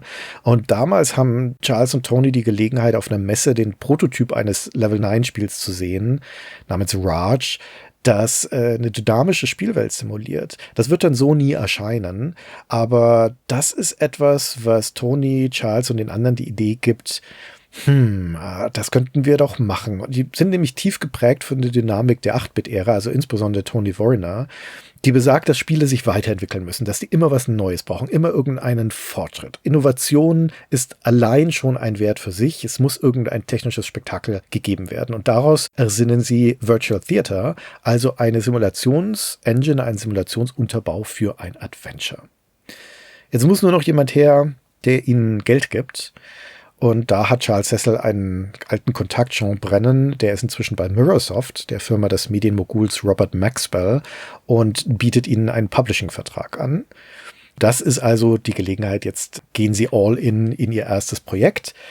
Charles Cecil wohnt damals noch in London und Tony Warriner und Dave einige Stunden entfernt in Yorkshire in Hull. Dort wird jetzt ein kleines Büro angemietet über einem Obstladen. Da ist es im Winter so kalt da drin, unbeheizt, dass die beiden Programmierer mit fingerlosen Handschuhen tippen müssen und so. Und dort entsteht jetzt erstmal das Grundgerüst, diese Engine, Virtual Theater, die Leute in der Spielwelt frei herumlaufen und agieren lässt, also NPCs, eine simulierte Art Bewegung und Tagesablauf. Aber der Gedanke jetzt für dieses Spiel, für dieses Debütwerk von Revolution ist eigentlich eine dreifache Innovation. Einmal auf technischer Ebene durch diese Simulation und diese lebendige Welt, dann spielmechanisch durch ein Auftragssystem. Da hat man einen Begleiter im Spiel und der Gedanke ist, dem kannst du Aufträge geben. Hey, geh dahin und hol diesen Gegenstand, mach dort irgendetwas und so weiter. Und drittens erzählerisch, auf der erzählerischen Ebene durch ein Fantasy-Setting wie in King's Quest, aber eben nicht so kindisches Hiya-Popeye, so Märchengeschwurbel, sondern erwachsener und mit einer ordentlichen Prise britischem Humor. Und als dieses Grundgerüst steht dann also eine Präsentation bei Mirrorsoft in London an, um dort die Finanzierung zu sichern. Und dann fahren Tony und Dave den PC, wo die Präsentationsversion drauf ist, aus Hull ein paar Stunden hinunter nach London in Tonys Auto. Und Charles besteht darauf, der PC muss gut angeschnallt werden auf dem Rücksitz. Ja, das ist unser heiliges Stück. Und als die beiden in Hull eintreffen, werden sie von Charles schon mit einer Flasche Rotwein empfangen. Man trinkt und beendet den Tag und merkt dann am nächsten Morgen, oh, wir haben ja den PC im Auto gelassen. Charles schaut aus dem Fenster seiner Wohnung und sieht, die Autoscheibe ist eingeschlagen. Und dann rennen sie runter und stellen fest, zum Glück, es wurde nur das Autoradio gestohlen. Der PC ist noch da. Charles erzählt das so gerne als eine Anekdote des drohenden Endes von Revolution Software. Da hätte schon alles vorbei sein können. Es ist jetzt nicht so, als sei das gesamte Spiel auf diesem PC drauf gewesen. Die Lead-Plattform für Lure of the Temptress ist gar nicht der PC, sondern der Atari ST. Also auf diesem PC ist nur in Anführungszeichen der portierte PC-Code und die Präsentationsversionen. Aber es wäre natürlich trotzdem ein schwerer Rückschlag gewesen, wenn sie das verloren hätten. Möglicherweise hätten sie dann auch tatsächlich die Finanzierung von Mirrorsoft nicht bekommen. Die kriegen sie dann aber. Charles präsentiert dort das Spiel in seinem Rohzustand, bekommt dort seiner Erzählung nach stehenden Applaus von den versammelten Managern und die Finanzierung steht. Wobei, Finanzierung ist ein großes Wort. Die kriegen nicht viel Geld. Diese ersten beiden Spiele, das werden wir auch gleich nochmal sehen bei Beneath the Steel Sky, sind eigentlich geprägt von, also man kann fast sagen, vergleichsweise von Armut auf der Seite von Revolution Software. Immer wieder ist ein Thema, wie kriegen wir denn das Geld zusammen, um das überhaupt fertig zu machen? Es gibt ja diesen Moment bei Lure of the Temptress, da geht es darum, einen Namen dafür zu finden. Das Spiel heißt am Anfang noch nicht so. Und dann schickt Charles Cecil eine Liste mit Vorschlägen an das Marketing von Mirrorsoft. Und da drauf steht auch, mit dem Vermerk, haha, ist nicht ernst gemeint, der Name Lure of the Temptress. Warum ist das nicht ernst gemeint? Naja, es gibt überhaupt keine Temptress im Spiel. Die haben zu dem Zeitpunkt keine Verführerin, die irgendjemand locken könnte. Das Marketing von Mirrorsoft ist aber begeistert von dem Namen. Der muss es sein. Jetzt muss also noch eine Temptress ins Spiel eingebaut werden. Aber das ist völlig ausgeschlossen in dem Budgetrahmen, den Revolution noch hat. Deswegen kriegen sie dann von Mirrorsoft mehr Geld und auch mehr Zeit, um das noch zu machen und auch noch ein Kampfsystem einzubauen und so. Naja, also wie gesagt, alle sind begeistert von dem Spiel. Es sieht rosig aus bei Mirrorsoft, aber dann, relativ kurz vor der Veröffentlichung, stirbt der Firmengründer Robert Maxwell. Der hat, wie sich dann schnell rausstellt, viele Millionen unterschlagen. Sein ganzes Imperium kollabiert, damit also auch Mirrorsoft. Und Revolution steht auf einmal ohne Publisher da. Da gibt es dann eine kurze Auseinandersetzung mit Acclaim um die Rechte des Spiels. Mal wieder Ärger mit einem Publisher. Und dann landen sie bei Virgin Interactive, weil Sean Brennan dahin gegangen ist, der Mensch, der sie ja ursprünglich zu Mirrorsoft geholt hat. Tony sagte dann so schön, naja, wir haben dann halt das gleiche Spiel zweimal an die gleiche Person verkauft. Denn Sean Brennan nimmt sie dann auch wieder unter Vertrag für Virgin. Lure of the Temptress ist wie gesagt das Debütwerk, ist in Europa einigermaßen erfolgreich. In den USA wird es von Konami damals noch vertrieben, da hat das überhaupt keine Relevanz. Aber es ist nicht erfolgreich genug, als dass Revolution Software da irgendwelche Tantiemen bekommen hätte. Die leben weiterhin von Entwicklungsvorschüssen. Deswegen hat auch schon vor dem Entwicklungsende von Lure of the Temptress, also Monate bevor das Spiel tatsächlich fertig ist, das nächste Projekt begonnen. Haben sie schon von Virgin dann damals absegnen lassen, damit also die Finanzierung weiterläuft sozusagen. Und dieses nächste Projekt darf aber keine Fortsetzung sein, weil laut Charles Virgin damals keine Fortsetzungen wollte. Revolution ist zu der Zeit 7 oder 8 Leute groß. Da sind dann also vor allem noch Grafiker dazugekommen. Da hatten sie ja am Anfang keinen im Team. Adam Tween zum Beispiel und Steve Oates. Und ihnen ist auch noch ein Autor dazugekommen, Dave Cummins. Auch ein alter Activision-Mann, der war damals Leiter der Testabteilung und Charles fand ganz toll, wie der geschrieben hat und seinen sarkastischen Humor und so. Und hat ihn deswegen zu Revolution geholt. Insbesondere der Humor von Dave Cummins im Wechselspiel mit den erzählerischen Ambitionen von Charles Cecil formt den Ton der frühen Spiele von Revolution Software. Die Firma ist zu dem Zeitpunkt in Hull in Yorkshire. Dort ziehen sie mehrmals um. Am Ende haben sie ihre Büros über einer Glücksspielhalle im Schmuddelviertel, weil wichtig ist, dass es günstig ist. Denn wir hatten schon gesagt, das Geld ist immer knapp, auch zu dieser Zeit. Nun, was soll dieses zweite Spiel denn jetzt werden? Wir sind noch nicht bei Beneath the Steel Sky als Konzept. Vorher gibt es einen Vorschlag namens Great Galactic Rhino Rally. Das ist eine Art Cannonball-Rennen im Weltall, so ein Science-Fiction-Adventure, eine Science-Fiction-Weltreise, wenn man möchte. Das kommt nicht, dieses Spiel, aber da ist zumindest schon mal der Ansatz Science Fiction und da gibt es auch schon Ansätze für einen Roboterbegleiter. Dann kristallisiert sich aber eine zweite Idee raus. Charles Cecil hat so eine vage Vorstellung, man könnte doch irgendwas mit postapokalyptischen Städten in Australien machen. Da reift so ein bisschen diese Idee, aber irgendwann kommt der Punkt, wann sie mal festgezurrt werden muss und dann werden Dave Cummins und Tony Warriner nach Wales geschickt, um dort ein Designdokument zu schreiben. Und dort in Wales, in diesem bekannten Ort, in dem Haus von Charles Cecils Mutter, da sitzen sie dann mehrere Tage, essen, rauchen, trinken und am letzten Tag hacken sie dann schnell einige Ideen in den Computer, um nicht mit leeren Händen zurückzukommen und das ist dann die Grundlage für Beneath a Steel Sky. Das wird dann von Dave Cummins und Charles Cecil noch weiter ausgearbeitet, aber im Grunde ist das eine ganz hemdsärmliche Angelegenheit, wie eigentlich auch der Rest der Entwicklung. Und in diesem Konzept kondensieren sich aber bestimmte Einflüsse. Zum Beispiel, nicht ganz unwesentlich, der Ort, an dem die damals sind. Hull ist eine Hafenstadt, sehr industriell geprägt, auch eine relativ arme Stadt zu diesem Zeitpunkt. Also da kommt so ein bisschen die industrielle Dystopie mit rein. Blade Runner von Ridley Scott ist etwas, was alle bei Revolution Software sehr lieben. Wir sind da auch in der Ära der Regierung Thatcher in England. Da gibt es eine neue soziale Frostigkeit, eine egoistische, wirtschaftsfokussierte Gesellschaft, die sozusagen dystopisch weitergedacht wird in Beneath a Steel Sky. Also gerade Charles Cecil hat in unserem Gespräch ist mehrmals auf Margaret Thatcher zurückgekommen. Das ist offensichtlich etwas, was noch an ihm nagt. Margaret Thatcher hat 1987 in einem Interview den damals rauf und runter gejagten Satz gesagt: There is no such thing as society. Also so etwas wie eine Gesellschaft gibt es nicht, es gibt nur Individuen. Muss man natürlich den Kontext dazu lesen, aber das ist der Ausgangspunkt für auch Beneath the Steel Sky. Auch Brazil von Terry Gilliam, der Film von 1985, ist ein Einfluss. Und dann gibt's halt auch so persönliche Erfahrungen von Leuten. Charles hat erzählt, im Rahmen seines Ford-Stipendiums als Student hat er auch Ferienjobs gehabt in Ford-Werken, zum Beispiel in einer Fabrik in Bordeaux in Frankreich, die ihn sehr beeindruckt hat. Da standen riesige Maschinen, Metallpressen, eine Drehbank. Und das findet sich im Spiel wieder wir erinnern uns, in dieser Startfabrikhalle, da gibt's auch diese große Presse, da gibt's die Drehbank, die da halt einen Laser hat. Das ist inspiriert von dieser Fabrikerfahrung. Und wie so oft in Adventures finden wir auch in Beneath the Steel Sky zeithistorische und popkulturelle Bezüge. Es gibt ja da diese Szene im Spiel mit so einer absurden Gerichtsverhandlung. Und es gab damals in England einen Strafrichter namens James Pickles, der mit kontroversen Urteilen für Aufsehen gesorgt hat und in den Medien damals sehr präsent war. Wie gesagt, der heißt Pickles. Im Spiel heißt der Richter Judge Chutney und ist nicht nur dem Namen nach eine Parodie von Judge Pickles. Also das sind so, sagen wir mal, formative Elemente für das Konzept, für das Szenario. Und dann kommt natürlich Dave Gibbons dazu. Dave Gibbons, der Grafiker von Watchmen, das Aushängeschild, der Promi sozusagen von Beneath the Steel Sky.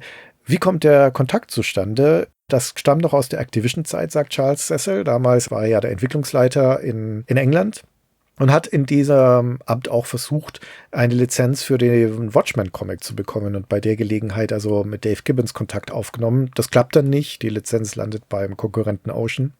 Aber der Kontakt besteht dann. Generell, das ist auch sowas, was sich wie ein roter Faden durch die Geschichte von Revolution und auch durch unser Interview zieht. Charles Cecil ist ein Networker. Der ist super vernetzt und ganz viel läuft über Leute, die er kennt. Na, und hier kennt er halt Dave Gibbons. Die Idee, ihn jetzt an Bord zu holen, das, was dahinter steckt, ist der Gedanke, dass Charles gerne möchte, dass in so einem Adventure der jeweilige Protagonist und dessen Kontext, dessen Motivation irgendwie greifbar eingeführt wird, ohne dass man dafür ein aufwendiges Intro produzieren muss. Wie wäre es, wenn man da einfach ein Comicheft mit beilegen würde, der Packung, wo das erzählt wird? Gesagt, getan. Also Dave Gibbons wird angeheuert als derjenige, der diesen Comic zeichnen soll, was er dann ja auch tut. Gibbons ist übrigens selber Spieler, der ist interessiert am Medium und sagt dann gleich zu, kriegt auch einen sehr guten Deal von Virgin. Aber wie Charles und Tony betonen, am Ende kommt das Geld doch von ihnen, von Revolution, weil die Kosten für Dave Gibbons wurden dann einfach von ihren Tantiemen abgezogen. Nun, Gibbons macht also diesen Comic. Später in der CD-Fassung des Spiels wird dieser Comic ja dann wiederum zum Intro werden. Das ist fast ein bisschen ironisch, weil der Comic an sich ja eigentlich ein Ersatz für das Intro, ein externalisiertes Intro war. Aber Dave Gibbons involviert sich dann tiefer, dem gefällt das Projekt Beneath the Steel Sky und schließlich zeichnet er die gesamten Hintergründe für das Spiel. Also er zeichnet die mit Bleistift und er hat dann auch jemanden an der Hand, einen Mann namens Les Pace, mit dem er schon zusammengearbeitet hat in der Vergangenheit, der die Koloration übernimmt. Also das ist kein Revolution-Grafiker, sondern das ist ein Kollege von Dave Gibbons. Gibbons kam dann offensichtlich einmal im Monat von London mit dem Zug nach Hull, um dort Sachen abzugeben und sich den Fortschritt des Spiels anzugucken und war also, wie Charles sagt, ein super wichtiger kreativer Einfluss für das Spiel, aber war natürlich auch wichtig fürs Prestige. Den Namen Dave Gibbons assoziiert zu haben mit dem Projekt war auf jeden Fall hilfreich. Auf der technischen Seite ist die Lead-Plattform für Beneath the Steel Sky jetzt der Amiga. Für Lure of the Temptress war es noch der Atari ST. Tony Warriner programmiert also die Engine auf dem Amiga und David Sykes portiert die dann unmittelbar auf den PC. Und ja, diese Engine ist neu. Sie haben ja eigentlich für Lure of the Temptress Virtual Theater entwickelt, aber jetzt schreiben sie eine neue Engine für Beneath the Steel Sky. Und es gab da in unserem Gespräch den netten Moment, wo Charles dann sagte, ja Tony, ich habe dich damals immer gefragt, kannst du das nicht modularisieren? Muss das wirklich alles neu sein? Und Tony habe daraufhin gesagt, nee, neu ist besser. Und ja, da hat Tony dann auch hier in unserem Gespräch gesagt, ja, es war ja auch besser.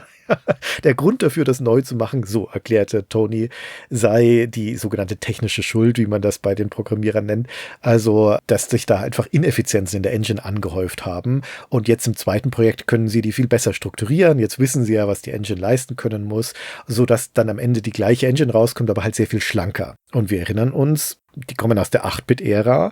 Schlank, effizient zu programmieren ist ein Wert an sich für jemanden wie Tony Warriner.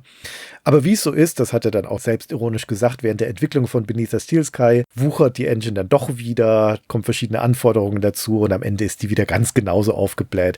Und für Baphomets Fluch haben sie dann alles wieder weggeworfen und wieder neu gemacht. Diesmal aber tatsächlich auf einfacherer Ebene, weil die ganze Virtual Theater Geschichte dann endgültig raus ist. Das ist nämlich so ein Punkt. Virtual Theater, also diese Simulation von Charakteren in der Spielwelt, dieses Lebendige, war ja das Aushängeschild für Lure of the Temptress. Und dann haben sie sich aber durchaus angeguckt, wie hat denn das jetzt funktioniert in unserem Debütwerk und sie stellen fest, naja, nicht ideal. Wir haben nicht das richtige Rezept gefunden, um das vernünftig einzusetzen. Und deswegen wird es jetzt für Beneath the Steel Sky schon zurückgefahren. Da ist unter der Haube eigentlich die Technologie noch drin. Und es gibt auch ein paar wenige sogenannte Mega-Characters, so nennen sie die auf der Engine-Ebene, die tatsächlich eine Art Tagesablauf haben. Lamb ist das beste Beispiel. Der geht ja immer wieder zwischen seinem Apartment und seinem Arbeitsplatz in der Fabrik hin und her. Aber das ist natürlich schon sehr eingeschränkt, sagen wir mal. Wir haben dann auch gefragt, ob diese Idee der simulierten Welten vielleicht einfach eine historische Sackgasse war. Und dann sagten die beiden, ja, das war's wohl. Es hat seinen Zweck schon erfüllt für Lure of the Temptress, insofern, als es ihnen viel Aufmerksamkeit gebracht hat. Aber spielmechanisch war es letztendlich nicht tragfähig genug. Deswegen ist es ja spätestens mit Baphomets Fluch dann auch ganz raus.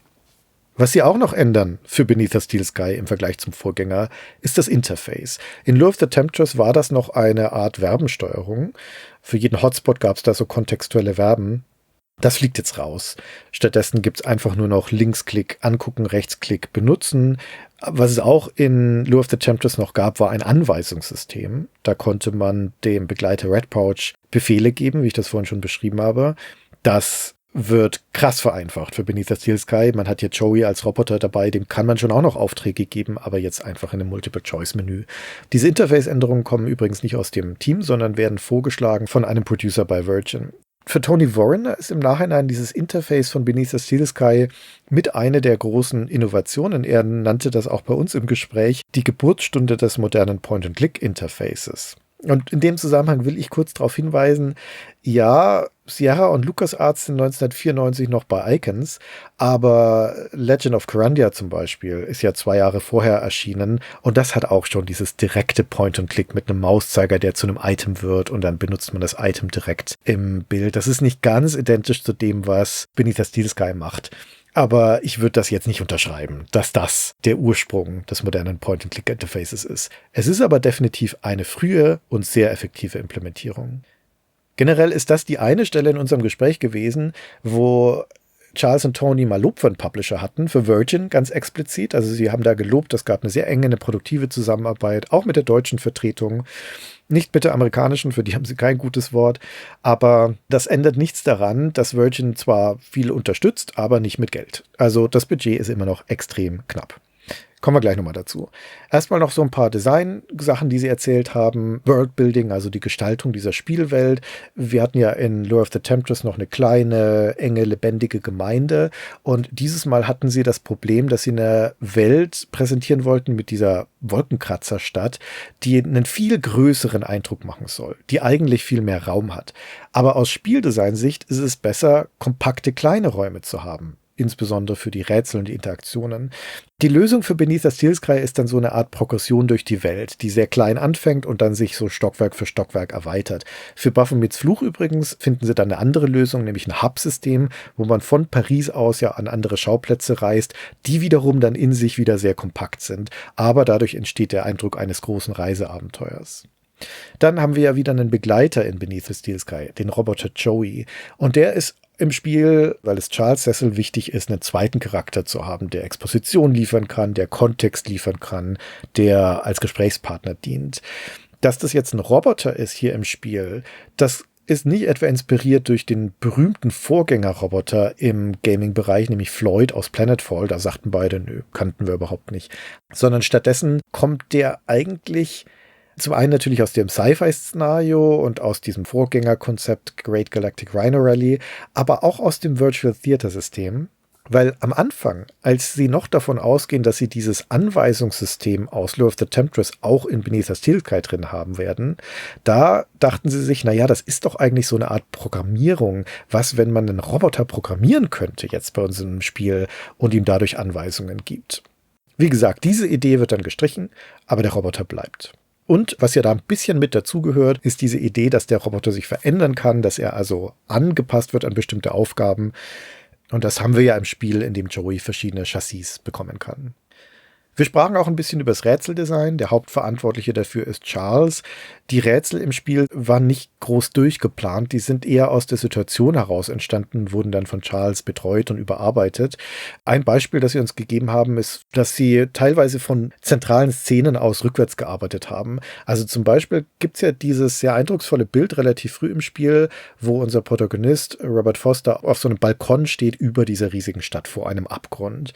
Und daraus entsteht der Gedanke, wie cool wäre das, wenn der sich da auch rüberschwingen könnte mit einem Seilhaken. Und dann zeichnet der Grafiker Steve Oates eine tolle Animation dazu. Und jetzt muss irgendwo ein Seilhaken her. Und dadurch kommt dann überhaupt erst das Büro der Ankerversicherung und dieses ganze Rätsel ins Spiel.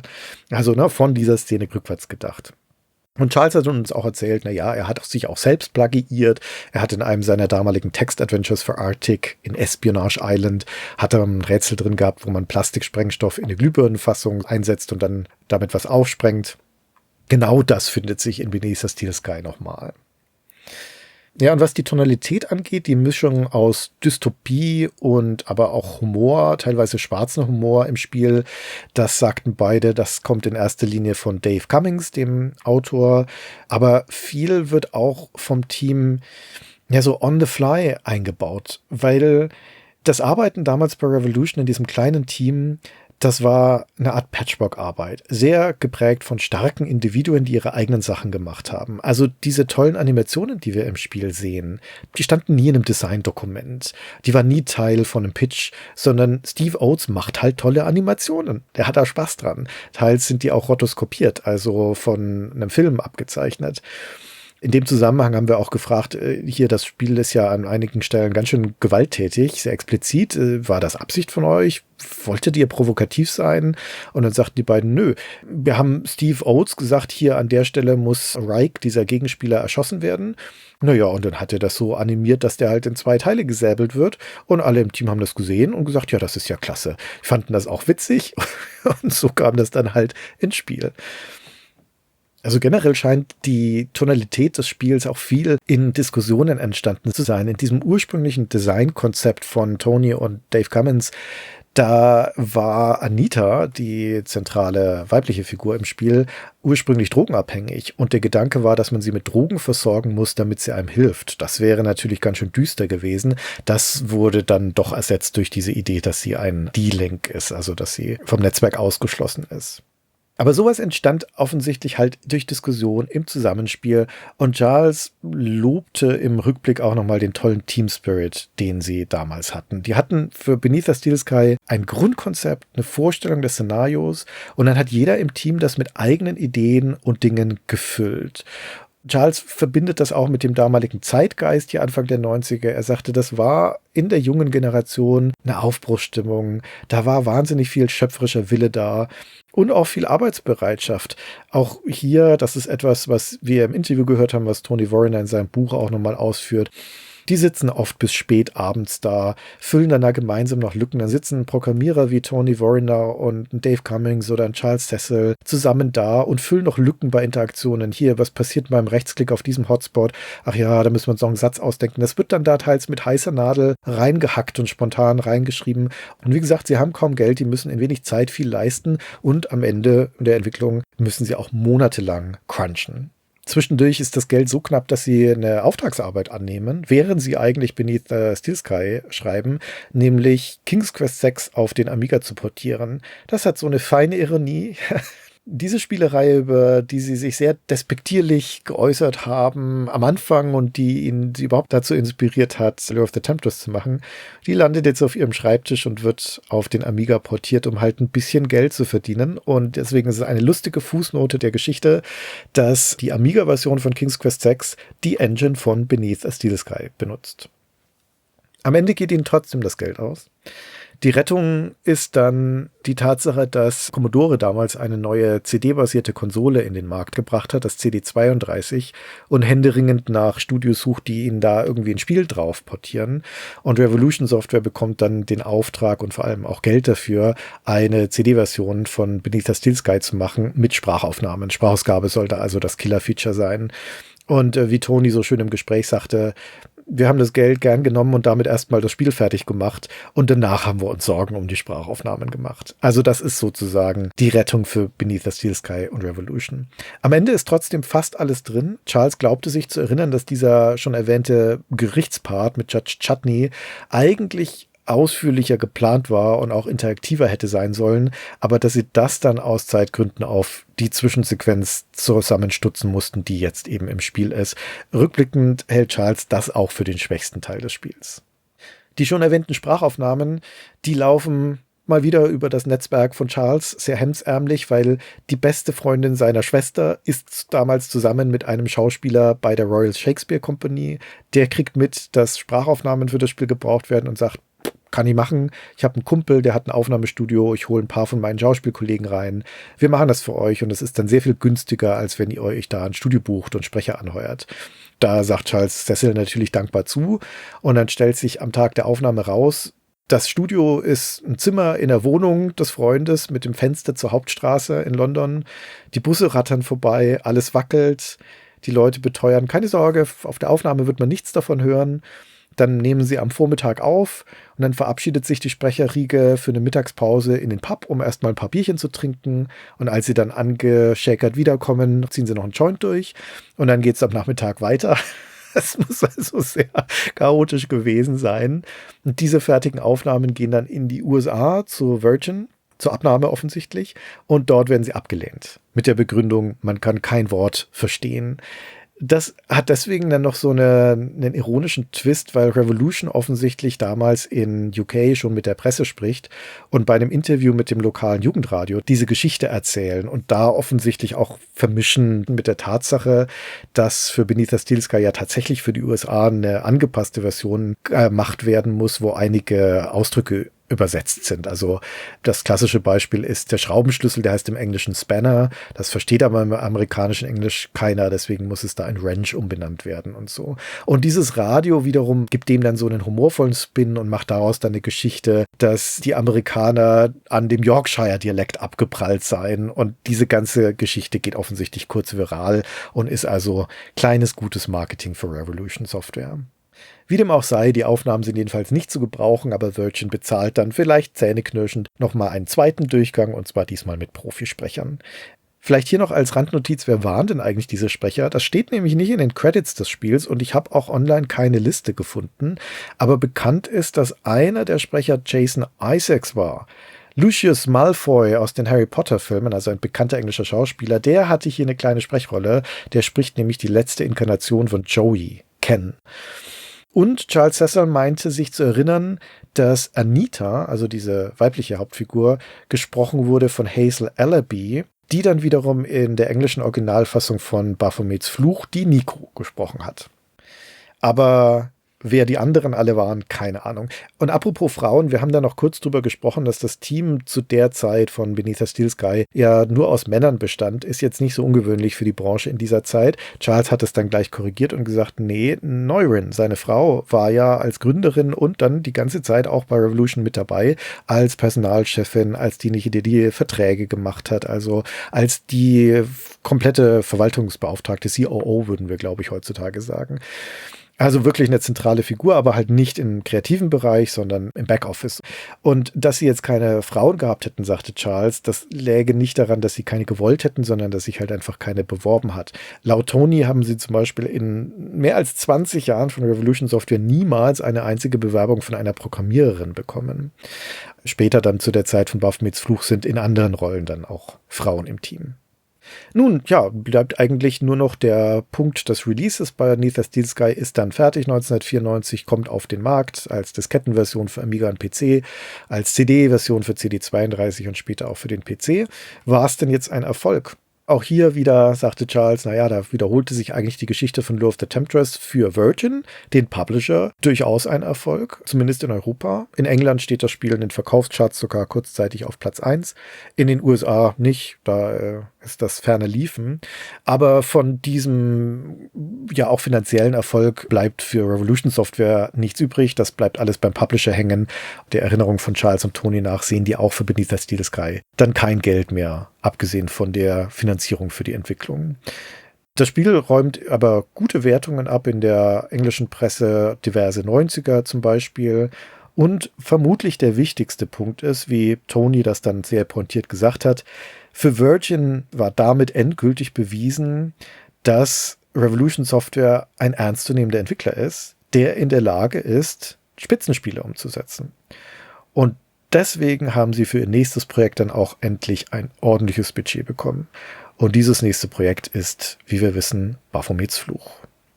Nichtsdestotrotz sagte Tony, sein Lieblingsspiel im gesamten Portfolio von Revolution Software ist und bleibt Beneath the Steel Sky. Tja, und damit ist dieses Gespräch am Ende. Mir bleibt nur noch mal zu betonen, dass das sehr angenehm war und dass wir uns auch sehr gefreut haben, dass sich Charles und Tony gleich zweimal so viel Zeit für uns genommen haben. Und ich hoffe, auch euch hat das gefallen. Und damit verabschiede ich mich. Bis zum nächsten Mal. Tschüss.